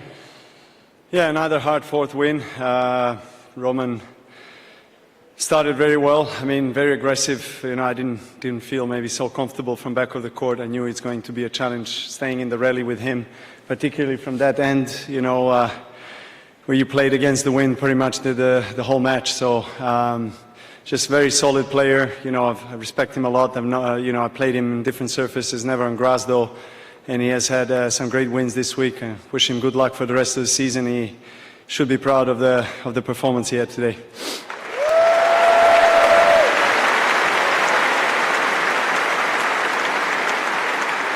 And what about your own tennis? We saw quite a bit of serve volley from you today. Are we seeing a little bit more of that? Yeah, I mean, I don't get to feel inferior from back of the court with too many players, to be honest, throughout my career. Today, it was one of those days where I didn't want to stay in the rally for too long, to be honest. So I had to mix things up, and it worked. Some moments it worked, some it didn't. But in the end, I found, I think, the accuracy really and precision with the first serve that really got me out of the trouble in the fourth. It certainly did, and that terrific volley at the end as well. You've got 4 matches under your belt. You're into another quarter-final here, your 17th actually. How do you reflect back? Yes, worth of an applause. How do you reflect back on the week so far, and how much are you enjoying Wimbledon 26? Survive to thrive. That's how I feel. So hopefully the thriving part is coming. And just finally, you're known for your focus and concentration out on court. Does your mind ever wander out there? And if it does the outbursts wander, as well. The what? The outbursts, you know, the meltdowns. I had a few of those today as well. I apologize. But does your mind ever wander? And if it does wander, where does it wander to? Does it wander, is your question? Yes. You played, right? Back in the days, you remember? Our mind wanders all the time. Okay. And very hard to keep it in the present moment. Whoever does that is a winner. Okay, well, you were a winner today, and you're into the quarterfinals. Well done, Novak Djokovic.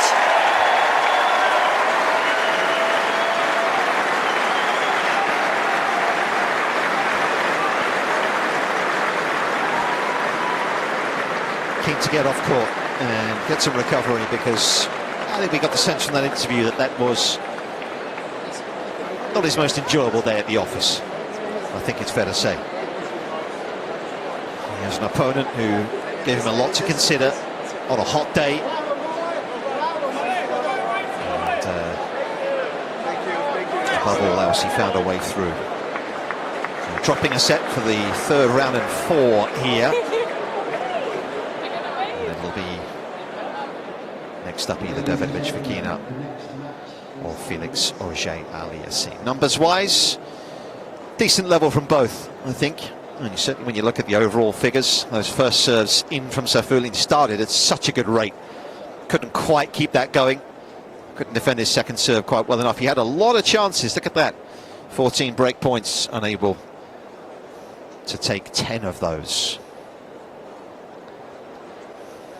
But Djokovic is through to the next round, and we have a ladies singles match coming up here shortly. Of course, one we're very much looking forward to. Naomi Osaka will be up against Aryna Sabalenka.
Our next match here on centre court will see Aryna Sabalenka, who is making her 7th Wimbledon appearance, having reached the semi-final in her last 3 visits here. She will take on Naomi Osaka, the 4-time Grand Slam champion, who's making her 6th appearance at the championships and reaching the 4th round for the first time in her career.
The umpire for this match is Damien Dumazois from France.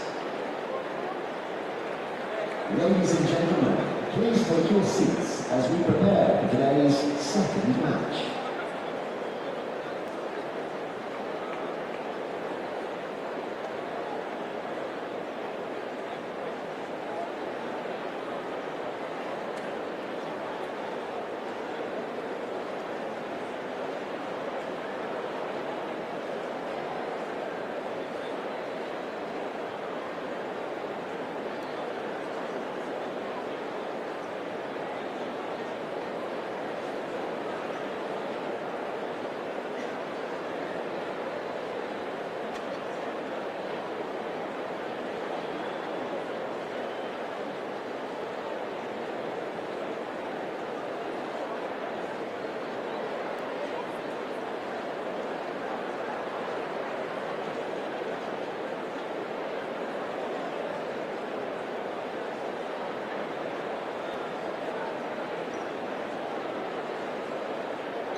Well, the world number one in front of your picture, Arina Sabalenka's had and behind her Naomi Osaka, four-time major champion.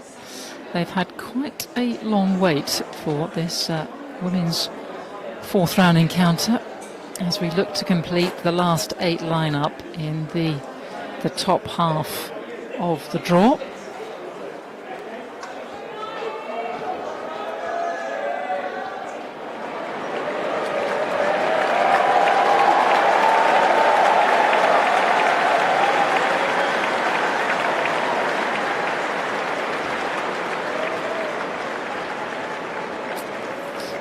Once again in her kimono inspired outfit,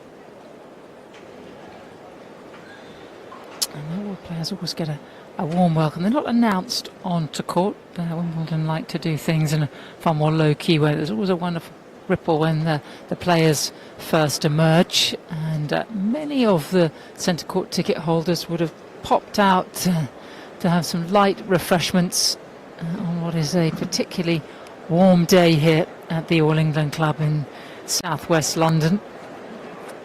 Probably we've hit the peak now, but the mercury will continue to rise as we head throughout head into week 2. So a heavyweight clash here between the current world number one and a 4-time major champion. Right, so ladies, I call the net myself, 25 seconds between points. You have the clock on the 2 scoreboards. Towel, let's say you have green and you're going to have purple. You have to pick up the towel yourself. On this court, we have VR, so you can challenge not up, fall shot, ball going through the net in case. You cannot challenge foot fault, ball hitting the net on serve, time violation and cut violation. All right? Any questions? No? It's going to be your choice. The rackets or the championships? The championships. The championships. The rackets. Serve. Serve. Stay. Have a good match. Frenchman Damien Dumazois will be in the chair for this very rather eagerly anticipated women's 4th round encounter. And the top seed winning the toss and electing to serve, which she will do so from the royal box end.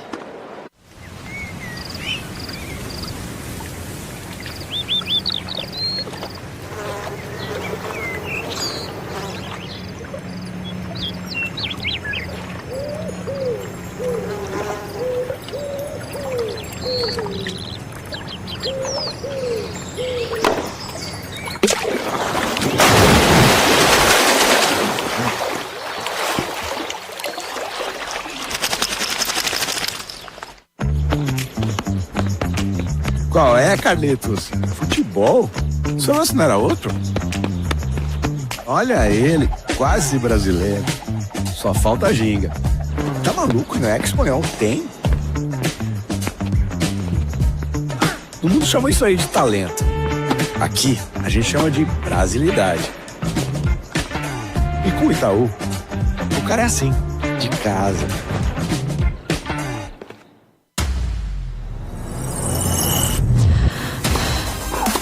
Potência em cada movimento. Um espetáculo de cores sem igual. A emoção do estádio na sua casa. Sinta a evolução da Fast Smart TV Filco. Uma experiência imersiva que vira o jogo. Imagem campeã só podia ser Filco. Tem coisas que só a Filco faz pra você. Sabe por que a Demicon é o consórcio que mais cresce no Brasil? Porque é a primeira especialista em crédito de imóveis do país.